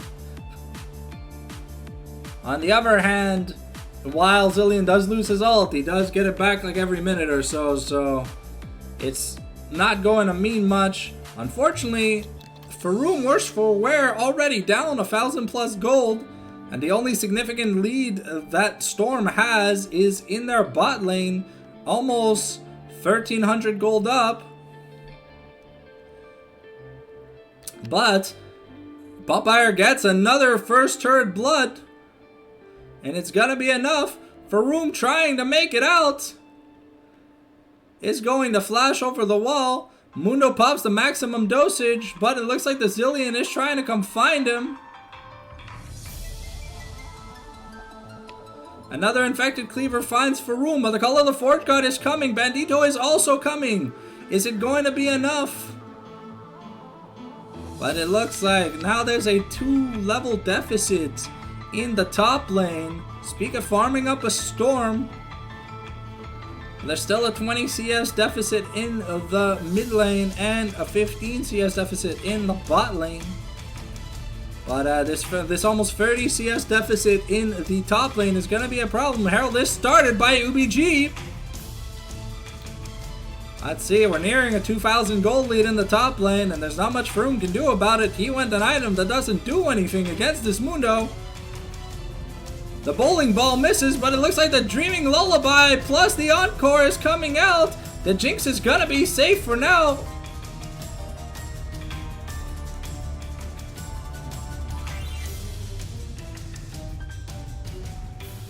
Oof, the watch out Eve was just enough with the volley to take the Ashe, but an Abyssal Volley looks like, an Abyssal Dive looks like it's going to force Faroum away. They've got the Rift Herald in the top lane, and it looks like they're just going to opt to take this turret, as Faroum can't really do anything about it. An Abyssal Cleaver to, an Infected Cleaver to the face, the Tahm Kench ultimate invested to kill the Ornn. Is it gonna be enough? The root gets stopped by Crazy Mimi from Pepsi. And now Blazing Fire is here to defend his top laner. But unfortunately, this Mundo is going to be pretty huge. 1,800 gold ahead. Spica has a 1k gold lead. The only hope for salvation is this bot lane for DH Storm in the hopes of us getting a game number 3. DMR doing what he can, but he didn't really pick a hyper carry, so eventually his momentum's gonna fall off if Jinx gets a single reset in team fights. But looks like we got the Blackfire Torch finished by Hui, we got the Blade of the Ruin King, and working on the Phantom Dancer for the Ashe, Kraken Slayer on the Jinx. Looks like we're going, I wanna say we're going Warmugs on Tahm Kench. Seraph's finished for Zillion, and now we're working towards a Spirit Visage on the Mundo. Faroum trying to get whatever CS he can have access to, but he's gonna be worse for wear at every trade. Every time he gives Mundo just free stacks. Those grasps are starting to hurt into the affected cleavers, and there's a lot of healing on the side of Papyr, while Faroum doesn't really have access to any sustain. A little bit interesting build choice. The Tilting Lullaby does not come out as it's not off cooldown, but they're fighting for the Raptors, and it looks like Spica manages to smite it away. Big Donut gets a bomb to separate the team. But Faroum has to try and defend his turret. Another Heartsteel Grasp proc comes out, another bomb thrown in the river. The Zap Zap Zap comes out from Jinx, and it looks like we got a beautiful Wombo combo. Pepsi looking worse for wear. If you kill the Tahm Kench, he cannot use his ultimate. That is pretty common knowledge.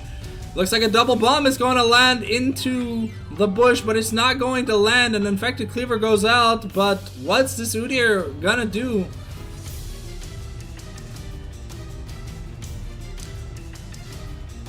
Looks like DMR takes a really, really bad hit. The Mundo's going to kill.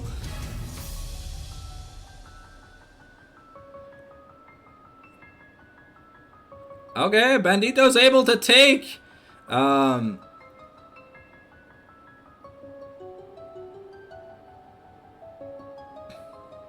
Okay, Bandito kind of cleaning up. Blazing Fire doing a lot of damage, but that's a double kill for both Blazing Fire and Bandito, settling the gold lead by just a bit.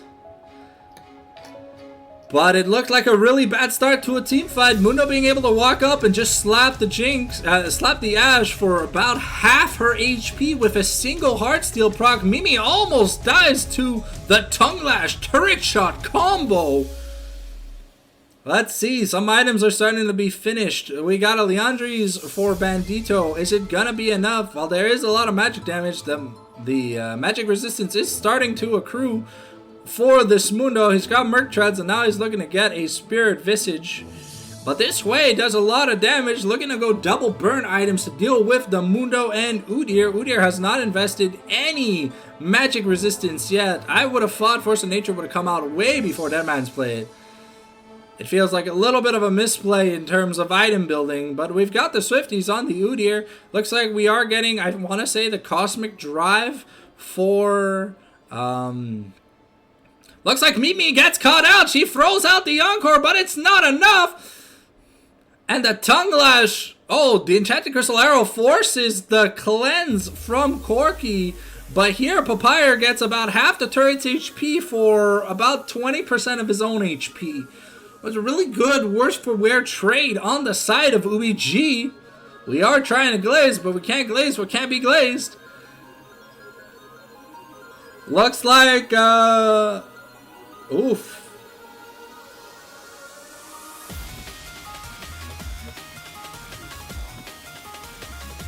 Oof. Okay. The Zillions forced to resurrect. They take the mid-inner in this trade. DH Storm looking like their macro's getting much better. But it looks... Oof! But a kill from the Jinx. The resets are going off. The Udyr has the Unstoppable available, but he's not going to look to chase. He's got the bomb on him, but Ash still has a decent bit of mana. Not able to close the gap. Blazing Fire doing what he can.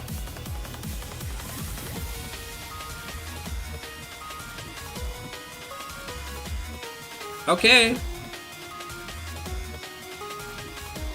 Oh, Blazing Fire missing a critical skill shot and is going to die to Papyr. Faroum comes down to try and help his way, but I think it's just going to be another medkit for the Mundo. The Udyr comes to help Papyr, and that's going to be another turret taken by Papyr. Papyr up almost 4,000 gold against this Ornn.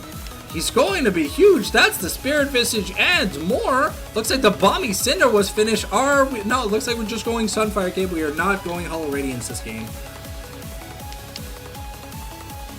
Ash having a 1,500 gold lead, has access to the 2 items. Jinx trying to farm up. Crazy Mimi went Echoes of Halia. Second burn item finished by the Hui, and it looks like we're going Riftmaker on the Lilia. Looks like we're trying to get a Sunfire Cape on the Ornn. Heartsteel was finished by Tom Ken, so eventually this support might be a little bit of an issue. Deadman's Blade finished by the Udyr. I'm surprised we didn't just opt to finish the Force of Nature first.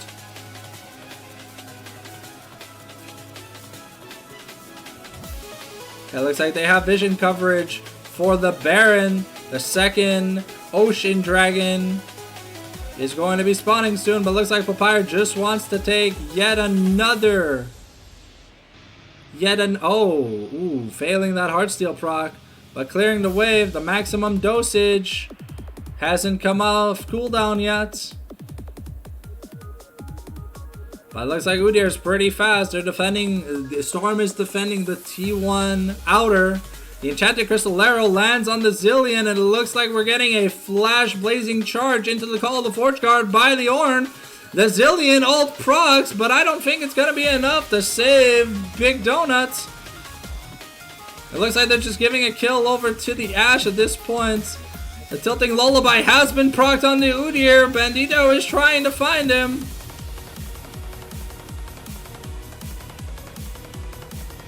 Bandito misses. And isn't able to come back. It looks like Faroum is investing the teleport.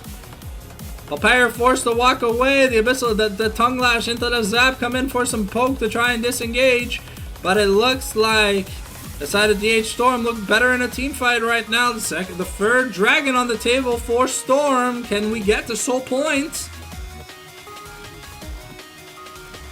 Looks like we're going to have an uncontested third dragon on the side of Storm. This Mundo is big, but the Zillion pick, and unfortunately the Jinx not having as good of a game as they did last game. Looks like they're going to try and apply pressure to push in the mid lane. The Abyssal Dive coming in, gets Faroum, and the Hui Wombo combo kind of goes wide. Now the Hue ultimate lands on the Udyr, the Enchanted Crystal Arrow lands on the Mundo, and the Mundo is looking worse for wear. The Hue gets a shutdown. Pepsi goes down to Crazy Mimi. Double bomb coming out, but it's not looking like it's gonna land.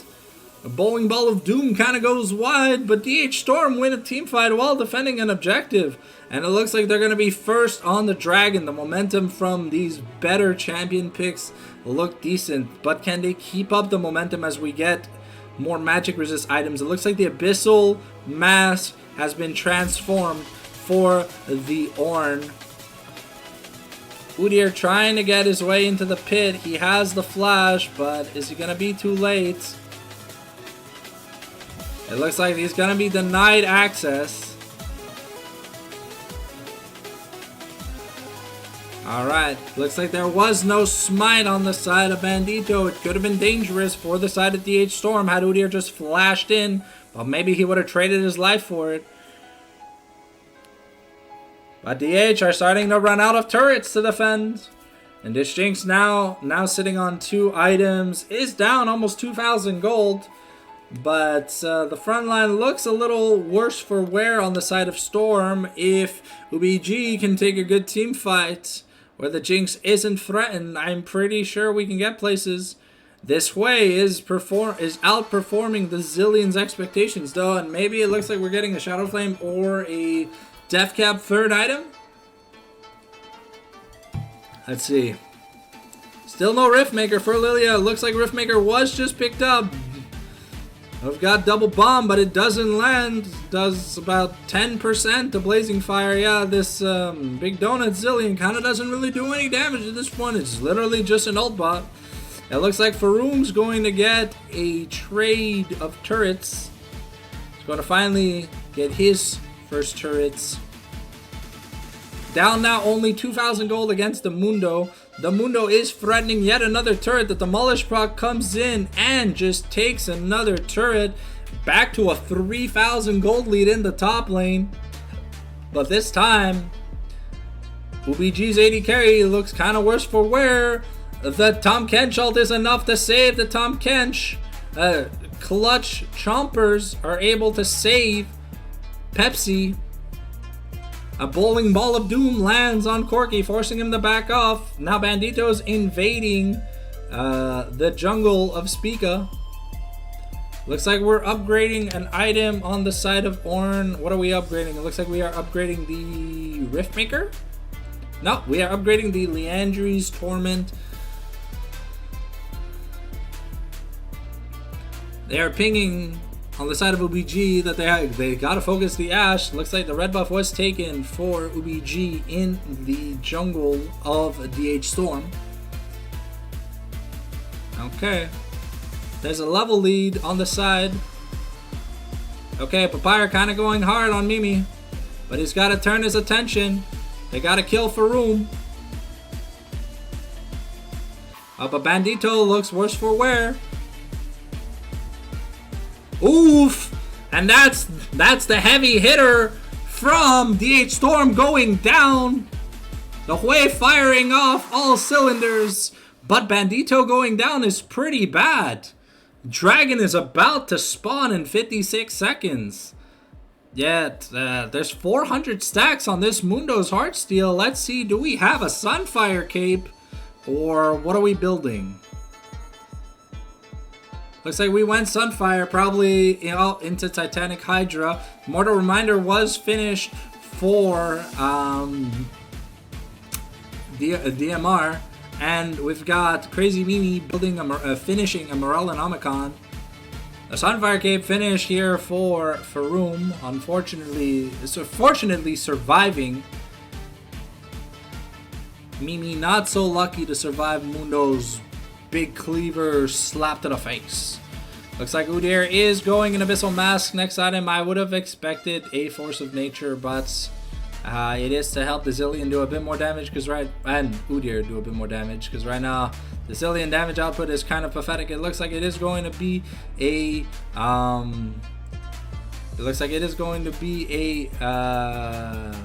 Rabadon's Death Cap. Mundo is pushing in the top lane. It looks like we are starting to get pressure around the Dragon. The scuttle has been claimed by UBG. They're clearing vision control. The abyssal dive comes in on the Ash, forcing the flash. The Hui Wombo lands on just Pepsi. But the Zilean gets caught in a rotation. Corki, worse for wear, running against the wall. The cleanse coming out with the encore. Spica getting caught. And it just looks like Storm have the better damage team comp. Some really poor positioning by UBG in this game. Looks like we're probably going to be forcing a game number 4. That's an Ocean Soul for DH Storm. And they have pushing pressure as 4 members are dead.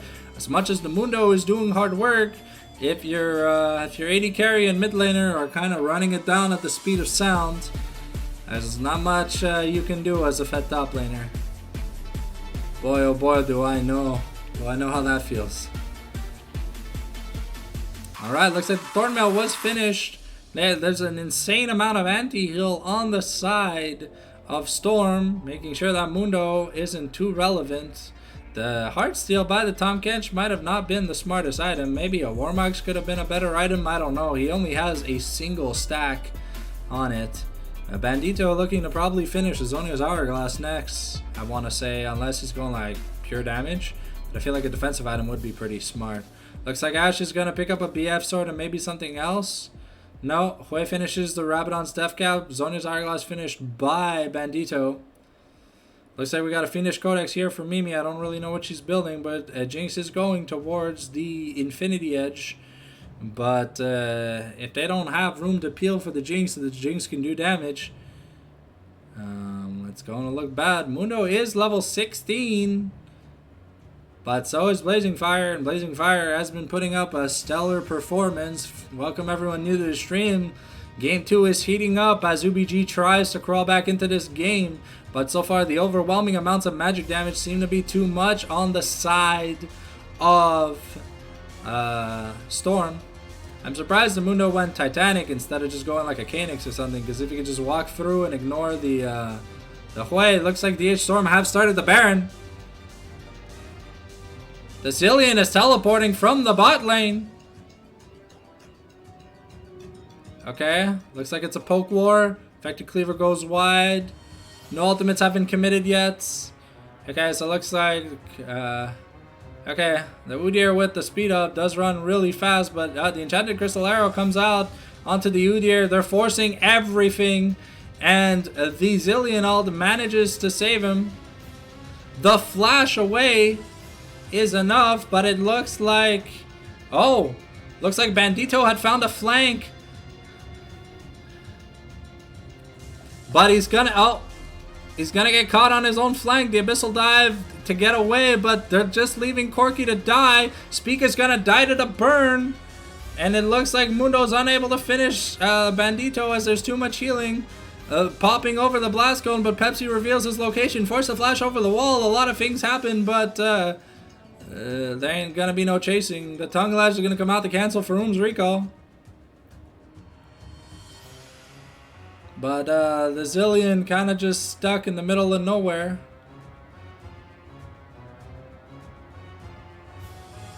Oof.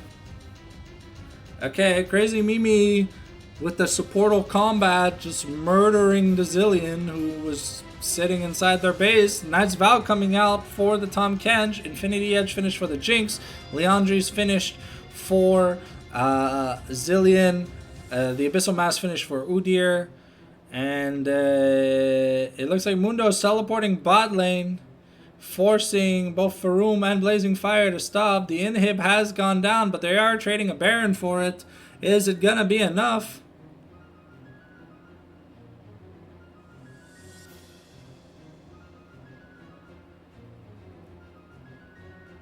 Yeah, it looks like Papaya is gonna die here, but he did take a bot lane inhib.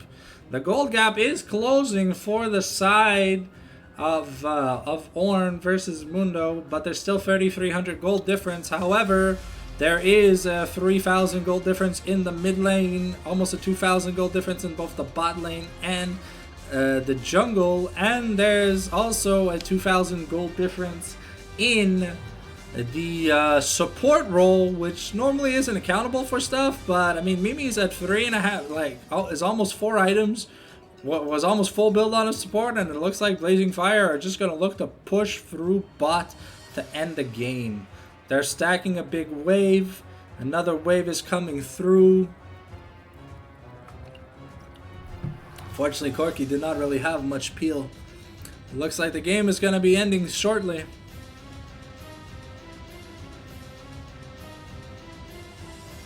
The Zillion pick, I'm really not impressed with it. Hopefully we've got some more cooks by UBG, or this is going to be, this looks like the momentum shift has been enough. It looks like putting Faroum behind doesn't really mean much when you are weak side. The Mundo not getting a second MR item is pretty impressive, but Big Donut forced to be ulted by the Tom Kench. The cleanse coming out, the Zillion ult going on the Jinx, but the Jinx faints, forcing into the Zillion revive. Pepsi getting melted. It looks like this turret's about to get destroyed. There's not much left. Corky can't do much, so watch out. Eep comes out. Big Donut taking huge damage, but Bandito healing up a lot. Looks like Bandito trying to stop them from getting to the fountain. Oh, it's not going to be enough to stop the healing. Oh, but the Hui severing bolt is enough, and it looks like we're going to game 3. It looks like DH Storm had enough gas in the tank to punch through that front line. Alrighty.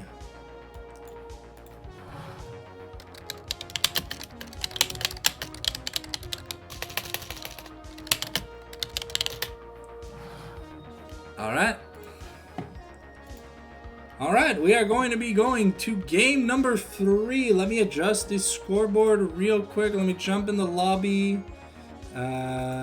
Oops. I'll turn on the draft once I see it. But it is currently 1-1. They are tied. We are going to game 3. Things are getting heated up. And let's see what side selection. I believe UBG have selected blue side for game number 3. Blue side so far has been victorious both times.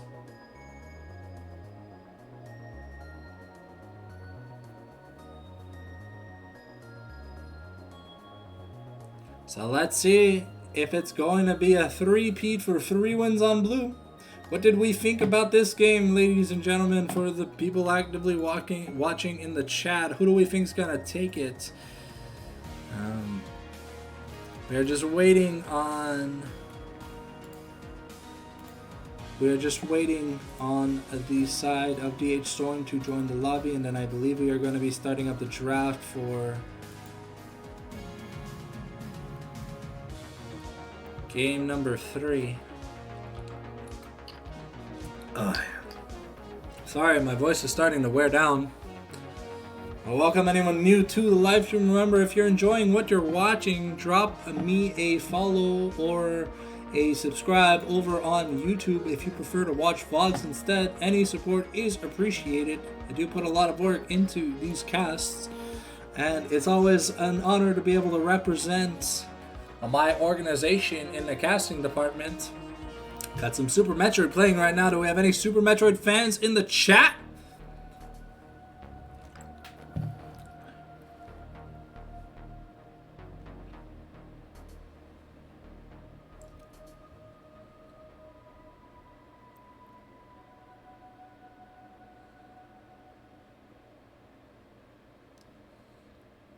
Looks like the draft consultation is about to start. We are just waiting on the draft link. I believe by Spica. An interesting early game by both sides, but it looks like DH kind of ran away with it. Mundo had an amazing lead, but it wasn't enough to close the gap between the bot lane. Unfortunately, not enough presence was given to the bot lane that was given in game number 1, which allowed the Jinx to kind of just start popping off. The Mundo kind of won his lane alone in game 1, but even with help, it even took roams from the support, which kind of put Corki behind. I don't think they can afford to do that for game 3, and maybe are the bans going to change a bit? I don't think we've seen much of the Ivern, but it's been banned both games. It's been banned. It's on blue side, so it's been banned by UBGs in games 1 and 2. The first time was in second rotation, and the second time was the third pick on the third ban on red side. I don't know if that's impactful enough, but just giving the Hui that was banned, but funnily enough, the Hui was banned by Storm in game 1. Blazing Fire really put out a decent performance on the Hui, so maybe this champion needs to be overlooked, because even when you build resistances, double burn plus massive amounts of damage splats, it's just a lot to deal with.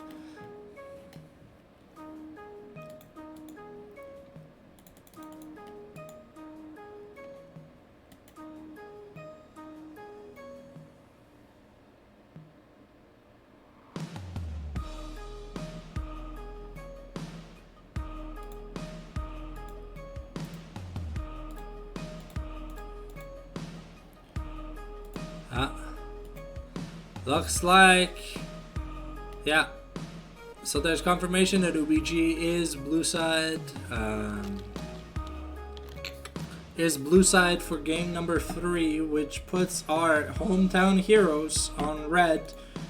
They do not have the best track record on red, but not many teams do have a good track record on red side, I'll be honest.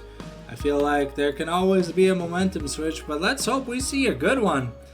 I'd love to see a back and forth. This one, Storm kind of just ran away with the game, while the Udyr was super ahead with the Mundo early. The Zillion pick kind of fell through the ranks, and while a revive is nice, if you revive a teammate in the middle of 5 enemies, he kind of just dies again. It's the GA being badly procced example.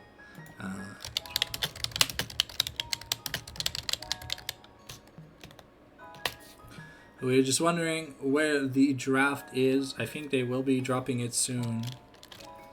I think Spica is the one making it. For game number 2, we use Apex Esports, GG.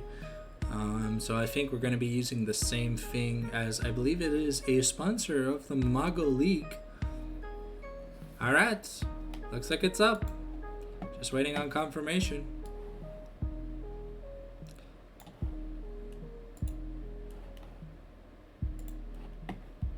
We'll toggle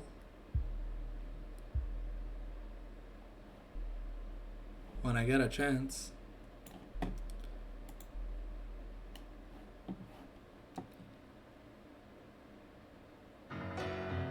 Hey, it's Mr. Mamago.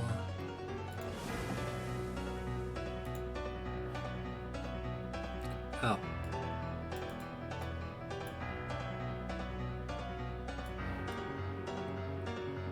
Alright. Looks like we are just waiting for the game 3 to start. Neither team has confirmed that they are ready.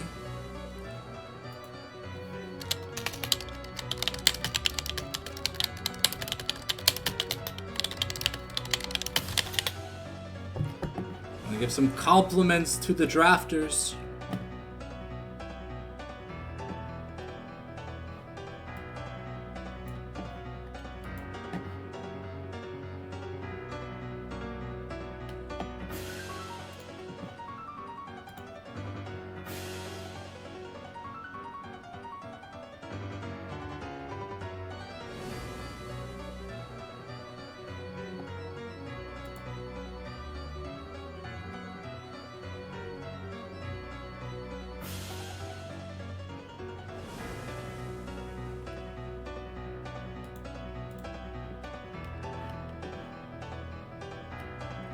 We're just waiting on confirmation for DH for ready check.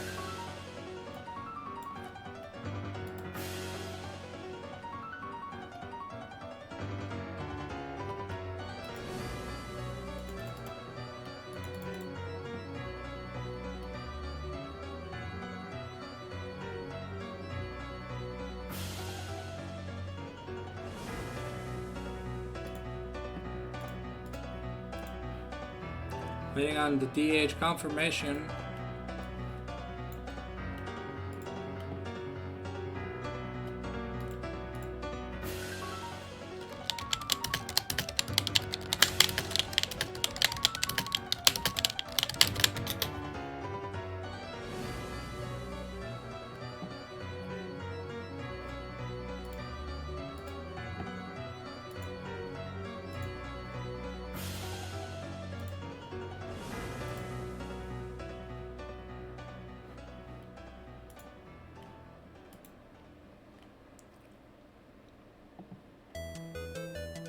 Is there another bathroom break on the side of Storm? Doesn't look like it. We are into the draft. Alright, let's see what bans or adaptations we're taking for Game 3. It looks like we're just going to be banning away the Syndra on the side of UBG from Blazing Fire. Are there going to be any changes to the draft? The Ashe has been free to pick all day. Doesn't look like it. Papyrus Poppy is getting sent to the Shadow Realm. We will not see it as it's been banned 3 games in a row. This is almost the same pick and ban we saw last time. Bandito's famous Monkey King Ook Ook Ak Ak has been disabled for this tournament match, being permanently sent to the Shadow Realm. Looks like Spica doesn't get to play Skarner again. Are we really going to see the same champ select? Because in game 1, we kind of just first picked the Jinx. Then they picked Ashe Senna. They picked Senna Ashe. And then we picked... it can't be the same champ select. No. The draft has to have improved. There was a clear problem in terms of team fighting. Okay, it looks like we are banning Ivern away from Bandito. It must be one of his special super success picks from Scrims that I do not know much about. Oh, this time DH are banning the Hui because they're not on blue side. They can't first pick it. Here we go. What's UBG's first pick gonna be? Are we gonna prioritize the Jinx for a 3rd game? Or are we taking the Ashe this time? Let's see. The timer runs low. It's going to be the Zac. The champion that was often just banned out against Bandito is being picked against him. Let's see if they have any draft adaptations to deal with this healing monstrosity. The secret weapon is being unleashed. The secret weapon being the name Zac has or whatever when you click on a champion and they have like a little title. That's Zac's. It's currently 1-1. Yeah, this is the final game, and it looks like we are picking the Ornn for Faroum, and we're giving DMR an action-packed 80 carry in terms of Kai'Sa. Welcome to the stream, Dreys. I don't know if you can see it, but I put the scoreboard on the bottom left. But yeah, it is 1-1, so we are at the final game. Clock's ticking for UBG. What are we gonna pick in response to this Kai'Sa Ornn early pick?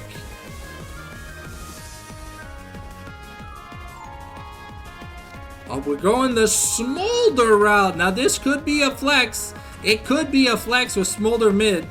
We do not know yet. It could also be Smolder top, but I don't think so because Papyr's been really good on tanks.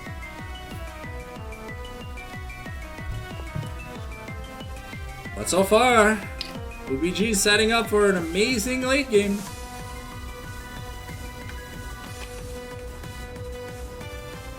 Looks like we're getting a Leona as the support for UBG. They want to turn up the spice instead of playing defensively as they did in games number 2. So let's see what we get in exchange for Storm. Are we going to pick our jungle here? Because this could be a two-way flex for the Smolder. It looks like we're going to lock in the Janna.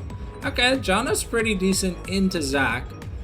But let's see if it's... Oh, Janna's not locked in yet. Oh, but it just did. Okay, so we got Kai'Sa, Janna with maybe Smolder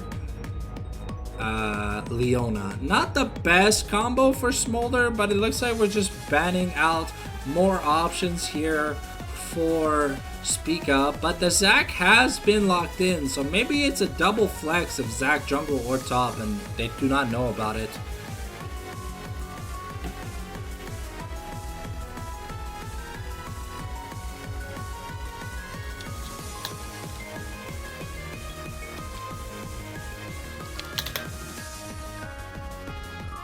Alright, we are banning Bandito's Lily away as it had a really big impact on the last game.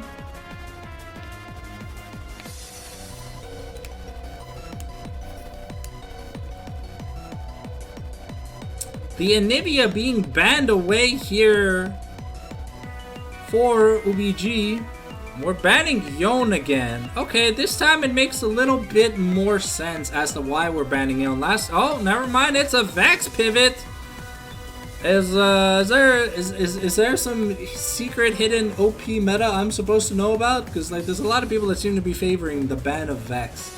And I know my mid laner, Mr. Ganky Planky, loves playing Vex. But he does play a lot of Gangplank. Alright, what are we blind picking here? Are we picking Bandito's pick? Looks like we are picking Bandito's pick. It's going to be the Bird. Alright, so Brand is locked in. Let me just check the chat, make sure there are no errors. Yep, it looks like it is Brand jungle for Bandito in the pivotal game 3 of this match.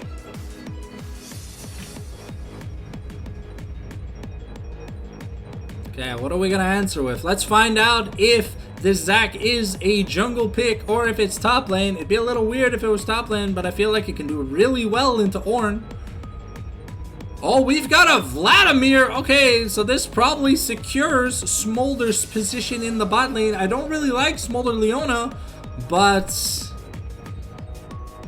these drafts are hella spicy. You'd almost feel like they're playing Fearless at this point, except for the Ornn. All of these champions are new picks.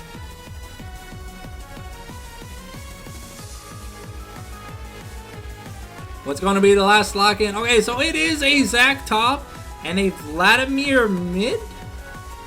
Okay. Interesting duality. A good balance of magic and physical damage on the side of UBG. What are we going to close out the draft with for DH? What's Blazing Fire going to be playing? Are we going to see another heavy carry? It looks like he's going to... We're hovering Yone. He's currently Super Omega stupidly busted. How can he get through the draft this far? And it looks like the Yone is locked in. Let me just check the chat. Make sure it is a Yone. It looks like it is the correct pick. Time to hide the draft as we get ready to go into Champion Select. What an interesting draft from the side of DH Storm. But some late game Titans on the side of UBG. Will this Kai'Sa and Yone combo be enough to destroy UBG and bring back the trophy for our hometown heroes in this week's match? The Week 3 match of Division 3A of the Mamago Sports League.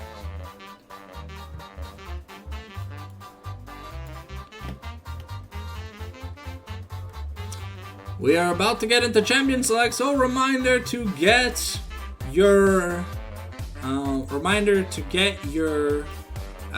snacks, your drinks. Go to the washroom if you need. We've got about 5 minutes before we enter the game, ladies and gentlemen. Hopefully you guys enjoy the new playlist I've cooked. I know it isn't just Donkey Kong or Banjo, but I figured with how unfortunately bad the League of Legends playlist hit me with copyrights, we will be trying to add some new things from time to time. If I find royalty-free stuff, like maybe Pentakill, but I know I can't use any of the famous League bands.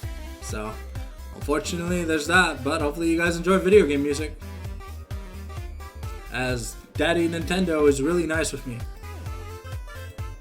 We got a lot of nice Pokemon melodies, Super Metroid, DK64, Donkey Kong Country.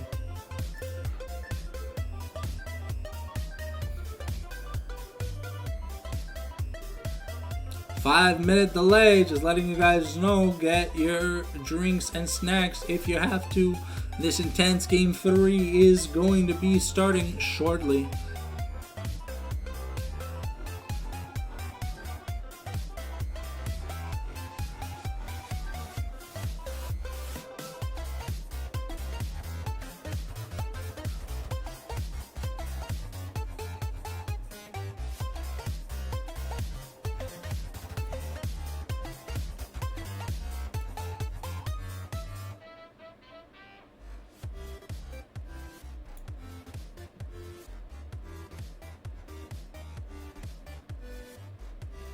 Alrighty.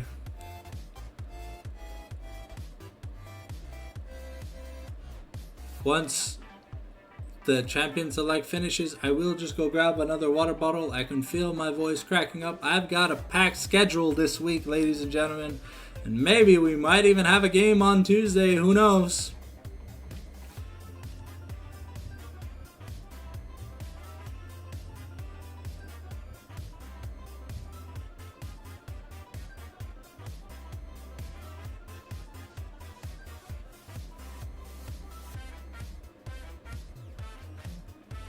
Some good draft adaptations by both teams here in Game 3.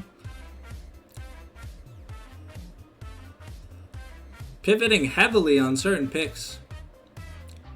But I'm interested to see how Blazing Fire does on this Yone. Currently one of the most impressive champions in the game if played properly.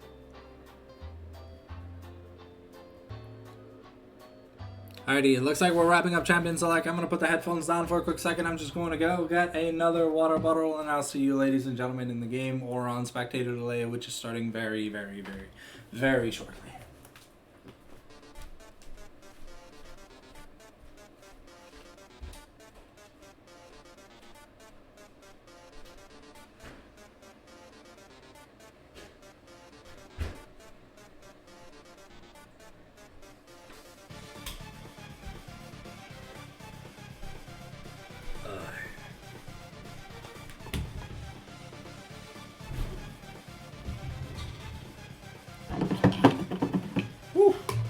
Almost knocked over a ball. Could have been nasty.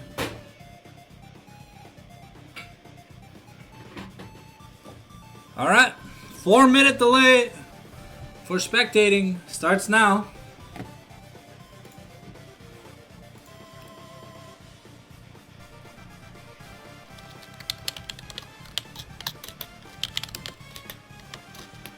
Damn, I didn't know I was in the recommended section for Twitch. That's crazy if it is the case.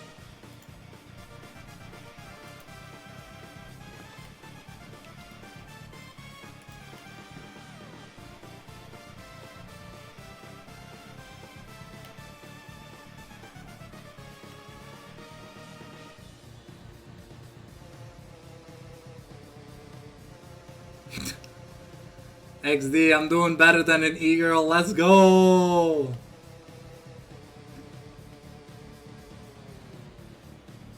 Lol. OTP Gwen Kaket Hihi. Well, I mean, I hope I'm better than a Gwen one trick.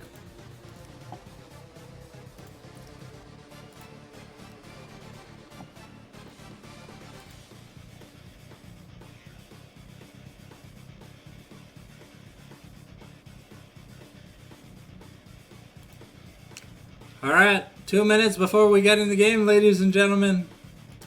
Let's lock in.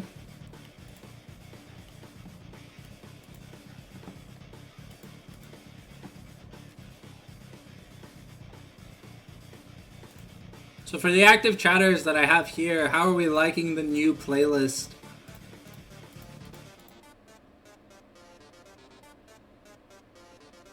And based on the picks, what are we thinking? Are we thinking UBG takes it?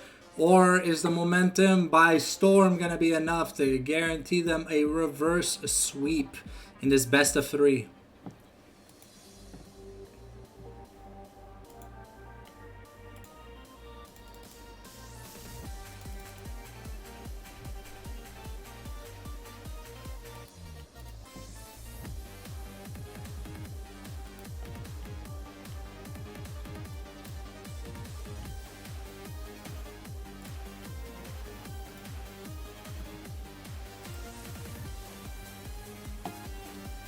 Welcome everyone new to the stream.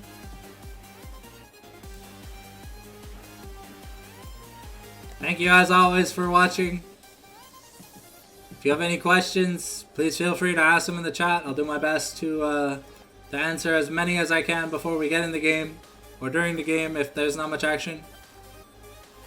And remember, if you like what you are watching, please drop me a follow on Twitch or a subscribe over on YouTube. I do daily content, including Worlds, and including all competitive league coverage, Mamago Esports, and VOD reviews. Oof! My man, Napoleon has dropped a follow! Thank you, thank you! Hell yeah, we got a waifu tier list on the YouTube channel! Well, from Fate, but we're going to be doing other tier lists and stuff soon. My boy Pablo's back from Vegas. So look forward to some epic content.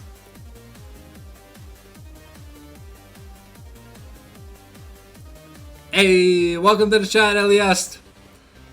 Let me set up.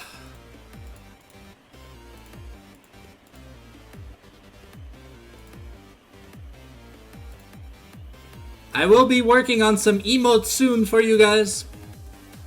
I just have to finish my onboarding, but I've got some stuff cooked, some stuff planned, and maybe some duo streams with a few other casters or analysts down the line if we can ever snag some of them, at least in the English sphere. Okay, looks like we are setting up a death bush on the side of DH. Well, it's just standard, almost standard 5-1. The Leona's roaming up the bush. It looks like we're going for a late invade on the side of UBG. This could get dangerous. Oof. Popeye goes half. But thankfully, he kept his passive. I helped preparing the draft for DH this afternoon. I'm glad to do something. Let's go DH. Yay! Glad to see you chipping in. Thank you for the follow, Killer11. Alright, let's see. No grasp on the smolder is interesting. We've got Fleet. Oh, Yon with lethal tempo. I really want to see that. 100% I want to see that. But Smolder has teleport, so they opted for non-combat summoners. So let's see how things are going to work out. Big Donut gets the first point of damage in the mid lane. And don't worry, I'm always high on life, if anything. Okay. Conquer for the Zac. No grasp.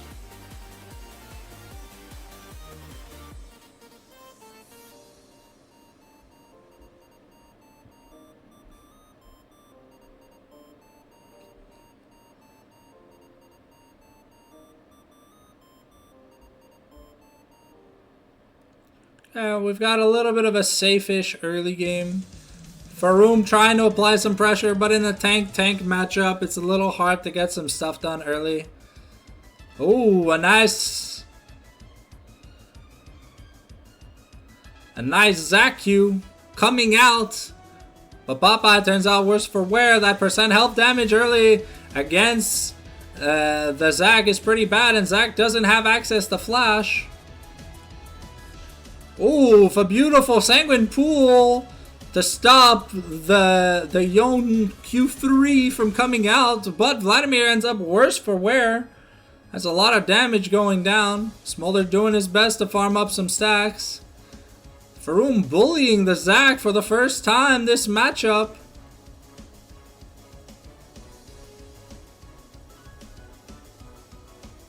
Okay, looks like the MR has a decent bit of a lead. The Soul Unbound coming out from the Yon, doing a decent bit of damage to Big Donut, but Big Donut has access to sustain. Corky seems to be stacking okay, but he is down like almost a wave plus against this Kaisa, but it is to be expected until the Smolder hits 25 stacks. Another Soul Unbound Q3 coming out.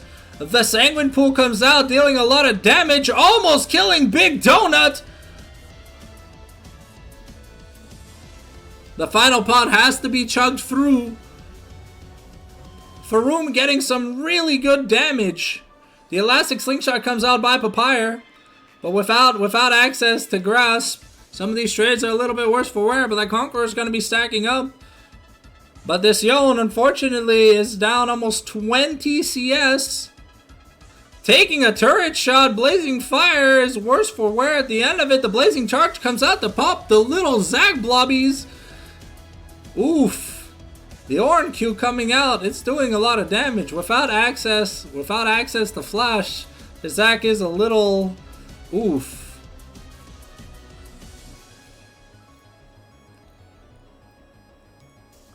Oh, the flash coming out from Faroum, and the wind becomes lightning to take the first blood. The Yon Q3 is enough, but the empowered Vladimir W is good enough to take a trade. Still down about almost 20 CS in the mid lane. Can Blazing Fire recover? Another empowered Q-Prog is coming. Will we see another Soul Unbound Q3? No, not yet. Alright, Big Donut has some decent access to healing. Let's see if this Yon's going to be able to get a good first back. Oh, the wind becomes lightning, might come through, and it does! First kill in the mid lane goes to Big Donut, but first blood goes over to Spica. Looks like they are gesturing to motion over to the Dragon early. Bandito hitting level 5, farming up, the TP coming in from the Yon, only able to get a recurve bow, unfortunately, the Sork Shoes, and a refillable with Control Ward for the Vladimir. Overall going to be worse for wear for this Yon, who we had high hopes for, but we'll have to see if it is. Papyr doing a good job with the Zac Qs and the sustain. There's no anti-heal on the side of Ornn yet. And the Call of the Forge God comes out. The Zac passive is forced, but let's see if it's going to be enough. Nope. Ornn takes another turret shot and is worse for wear on the end of that trade. The Tunneler and the Longsword come out for the Zijao, and it looks like neither of the junglers are currently gesturing towards the but looks like the All Out comes in from the Zac, which is enough with the Faded Ashes start to kill the Ornn. Ornn had been really low. Looks like we are going to be building a Hollow Radiance on the side of Ornn to be able to deal with this magic damage. A little bit of a smarter build given the solo lane options afforded by UBG. But this time, the Zac does not have a passive to rely on. So if he gets a little low, it might be a little tricky. The Zac does not have much HP, so it looks like Bandito opted out of first grubs and instead is doing some counter jungling. Is up about 2-ish camps. Is going to be up 2+ camps on this Zhao.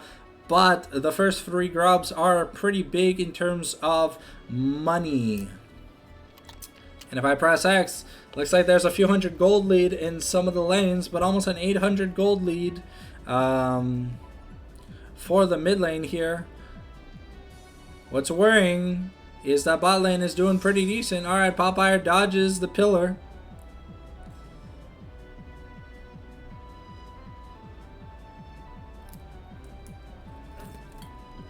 Bandito is bot lane.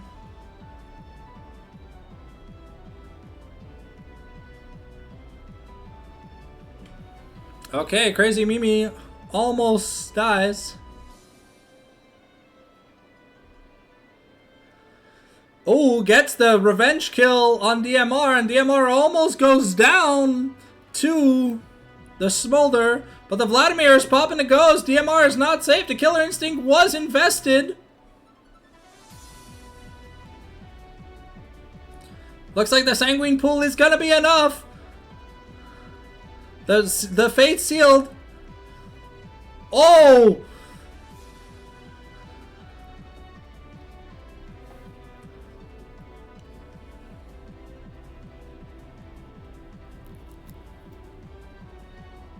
The Wind Become Lightning comes out from Spica, and Papyr gets another kill. Unfortunately, Spica unable to finish the kill, now down 600 gold. But the Yon unable to finish this Vladimir. Things are going bad for DH Storm pretty fast. There was a nice trade in the bot lane, but the rotation by both Big Donut and Blazing Fire was enough to secure Big Donut some additional gold pieces. And with the triple grubs, Ornn doesn't have teleport. He is running back the lane, but he is going to lose maybe a plate or two. He's definitely losing access to almost an entire wave. I'd say the Zac hasn't recalled yet. The Shield of Daybreak has not been used. Okay, it looks like we are going Leandri's on the Brand. And we're going Triforce on the Smolder. And I believe it's a Static Shiv. Okay, Speak Up finds Bandito. Using the Crescent Guard, Speak Up assassinates Bandito. Papyr gets a good flank from the bush. Jana Tornado stops the Leona from encroaching any further. And Papyr is getting good trades. Papyr worse for wear, but is up a bit of CS in compensation. The Vladimir looks to be going, I want to say, Cosmic Drive first item. It's down almost 1,000 gold though. The Smolder is doing decently against Kaisa, but it might change once the Static Shiv is over. And getting caught once again by the Elastic Slingshot. The Soul Unbound comes out, but it's not enough. The Killer Instincts is available for the Kaisa, but it won't be invested.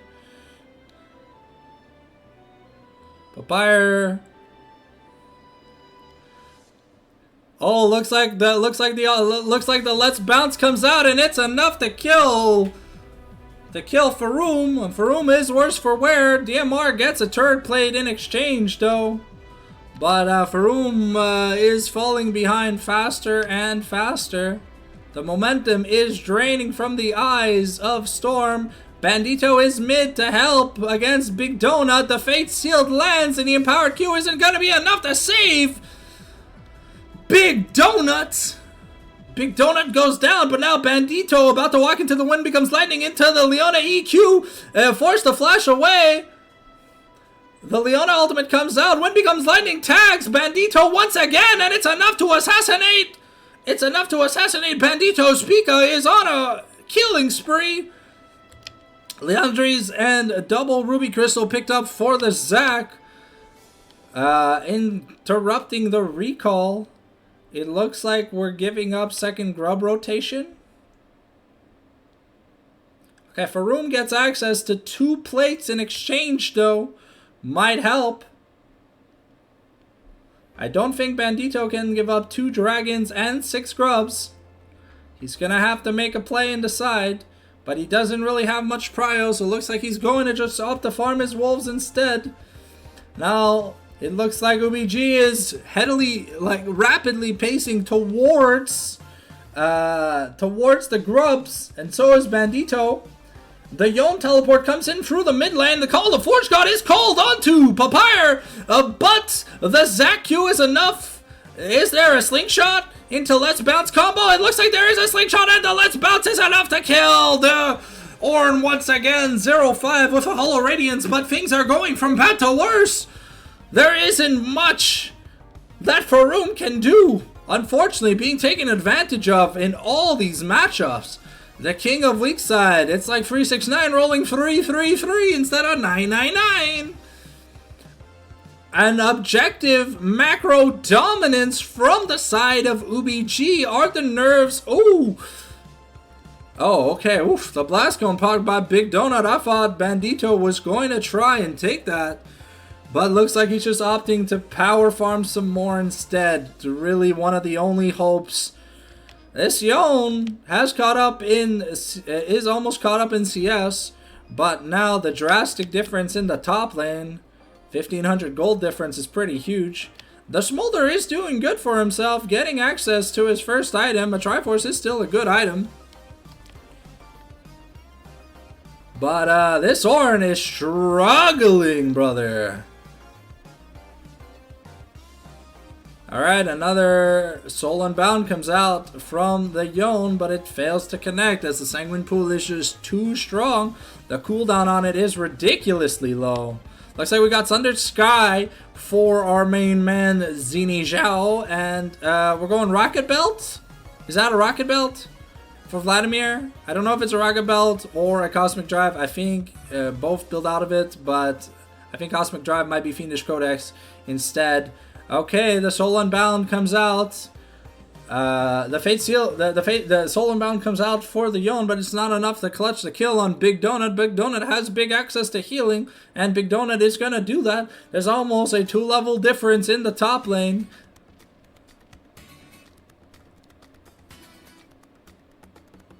Okay. Kaisa did finish her Static Shiv. We'll see if Yon has enough to finish the Blade of the Ruined King. Looks like he's maybe a few hundred gold pieces off. Oh, and it is enough with the red buff to secure the kill. Looks like the Cosmic Drive was the first item. And is this Yon? Yeah, Yon definitely should now have enough. But that's 6 Grubs and 2 Dragons. Cloud Dragon Soul Point for UBG. But Yon is at that full build power spike that a lot of people like to say.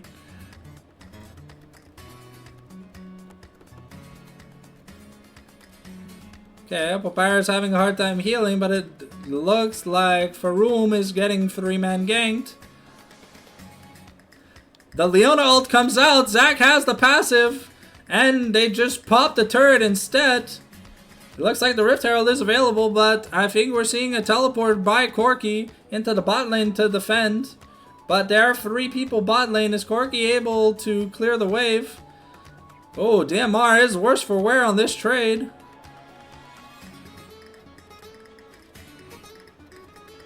Oof, the flash and Bandito missing the Seer is really bad. Bandito starting to fall more and more behind. He's almost 30 CS down. Looks like Pepsi is looking... Oh, interrupts the Soul Unbound. Misses the Zenith Blade to secure the kill on the Yon, forcing the flash out of Blazing Fire.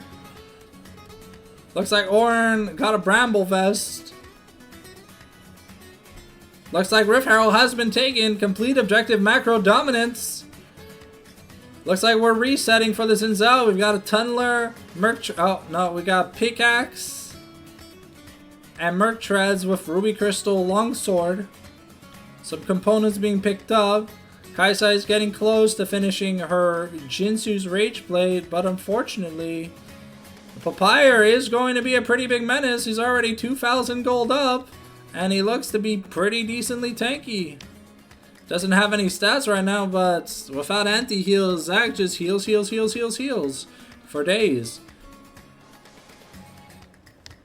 I did not see if Mimi took that. I hope not. Looks like Faroum is pushing for the top lane, but it looks like we're going to Cloud Soul Point already. This DH team doesn't really have the time to scale. There's a 2-level lead in the bot lane, which is a little bit insane. Corki is gonna be a problem. They're even at gold parity, but the fact that this Smolder hasn't been shut down is pretty bad.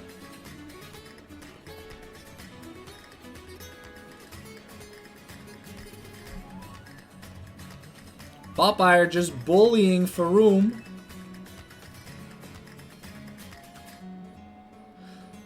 The Let's Bounce coming out, doing a lot of damage. But the Zac passive. There's no teleport to save the Zac. Oh!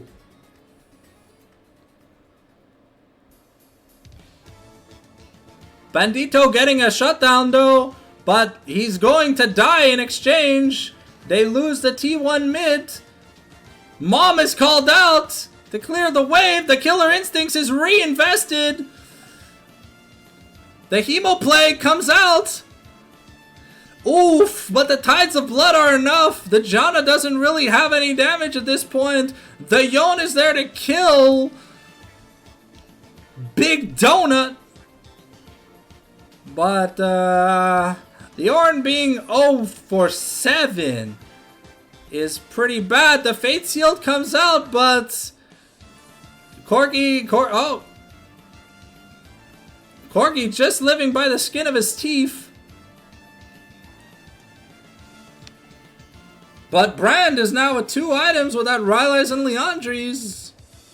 Let's see what else this Brand can do. Unfortunately, almost down 2 levels and down almost 40 CS.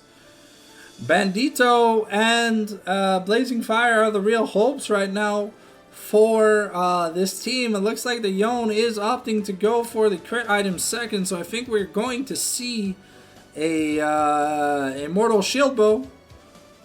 Unless that builds into Lord Dominic's, but I think we need to see just straight up damage. Manamune almost finished and transformed for the side of Corki. The Zeke's Convergence finished by the Leona.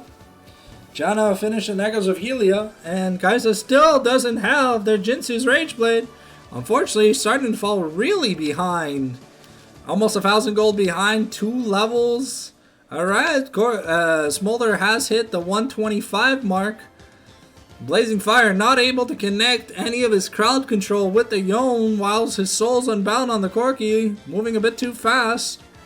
The Cloud Soul really coming in clutch. The Thornmail finished for the Ornn, but will it be enough? Stairs Cage now finished for Xin Zhao. He's a really beefy guy.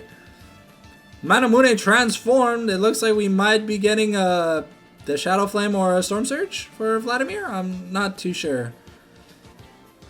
It could be a lot of things. Looks like Papyr has about 1,000 gold, but doesn't want to recall yet. Okay, Bandito does a decent bit of damage. And that Thornmail is going to be upgraded, giving Ornn a decent amount of armor, but I don't think it's the physical damage right now that Ornn has to worry about. There's a decent bit of magic damage, and there's no... Well, I mean, the Hollow Radiance is a great item, but if they're not fighting in waves, it's going to be a little bit of a clusterfuck.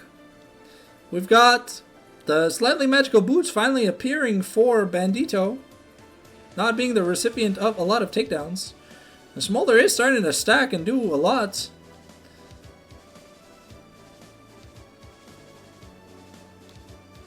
Yone coming out worse for wear in that trade.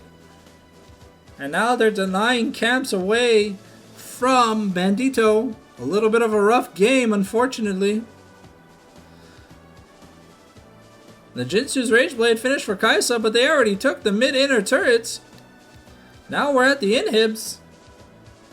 We're at the inhib in the mid lane. It looks like Cloud Soul is coming up in 40 seconds. With 6 Scrub, Squarky does have his teleport available if he has to, so he's free to stay and stack. He's got about 1,100 gold. I think he wants to pick up a Zeal before the teleport comes in. Zac being found in the enemy jungle, but Spica is there too. Faroum tries to catch out the Leona, but it's not enough. Spica turning on the Crescent Guard, turning off all the ranged damages. And the Ornn turns out to be worse for wear. The Elastic Slingshot comes out, and it almost catches the Janna. The Janna's ignited. Is she gonna die? This is a clusterfuck of a fight for DH and UBG, but UBG gets a 4 for 1 with a Cloud Soul on top of that. Smolder, that Crescent Guard Storm and Storm Surge combo coming out clutch from the side of UBG, and they have 6 grubs. So while they get a free soul, they might get a free inhib as well. Let's find out. This Kai'Sa pick was really not the thing to do. Unfortunately, I don't think this Kai'Sa Jungle lane has done anything to merit. They didn't do bad, but they didn't do anything. And unfortunately, Blazing Fire took one hell of a delay early game. Was down like a lot of money. And poor Faroum was abused all game. Big Donut with a massive money pouch.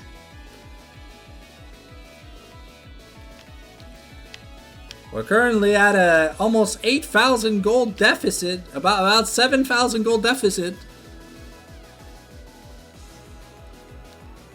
Alright, looks like they're starting up the Baron. Nope. Looks like they want to pick a team fight in the jungle. Trying to scare. Okay, resetting the red buff. Okay, Yon gets an objective bounty turrets. But a turret for Baron. Can Yon get 2 turrets? The gold lead is collapsing a little bit, but that's still like a 6,500 gold lead. Even if the Yon gets a turret, this Baron is going to be huge. Can Bandito make a play? He's not even near it. And Speaker gets a free Baron for UBG. The teleport coming out from Papyr.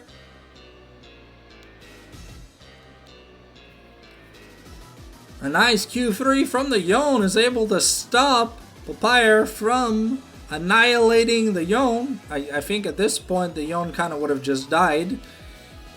It's a 3-item Zac to a 1-item Yon, but I think Yon at this point has the reset to get his first crit item. Let's see what he gets. He gets an Immortal Shield Bow as anticipated. And we've got a Heartbound Axe here for Kai'Sa. Kraken Slayer? Because that's not Nashor's.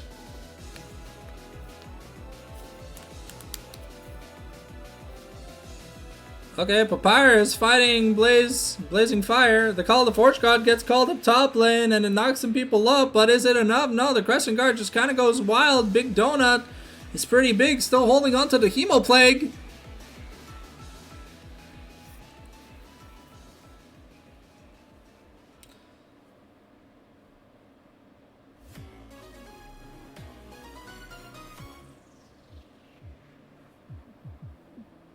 Looks like we're trying to get a Jack Show on the Ornn, but the Ornn is going to get stuck and dies again. Pepsi connects the Zenith Blade and unfortunately Tang starts tanking turret shots. It's not enough. Pepsi goes down.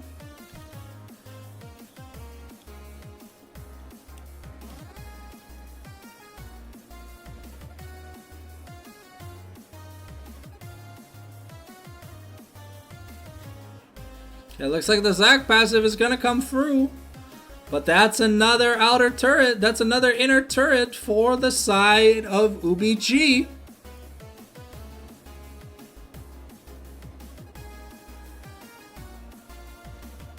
Oof, Bandito getting murked by Big Donut and Corky.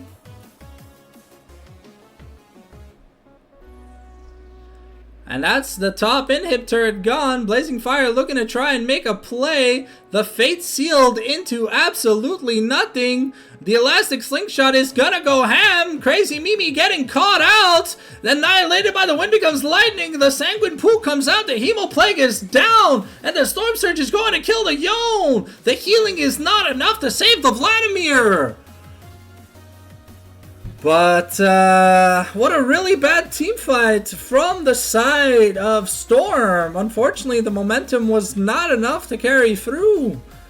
I think we're going to have to look at that top diff because Faroum got obliterated.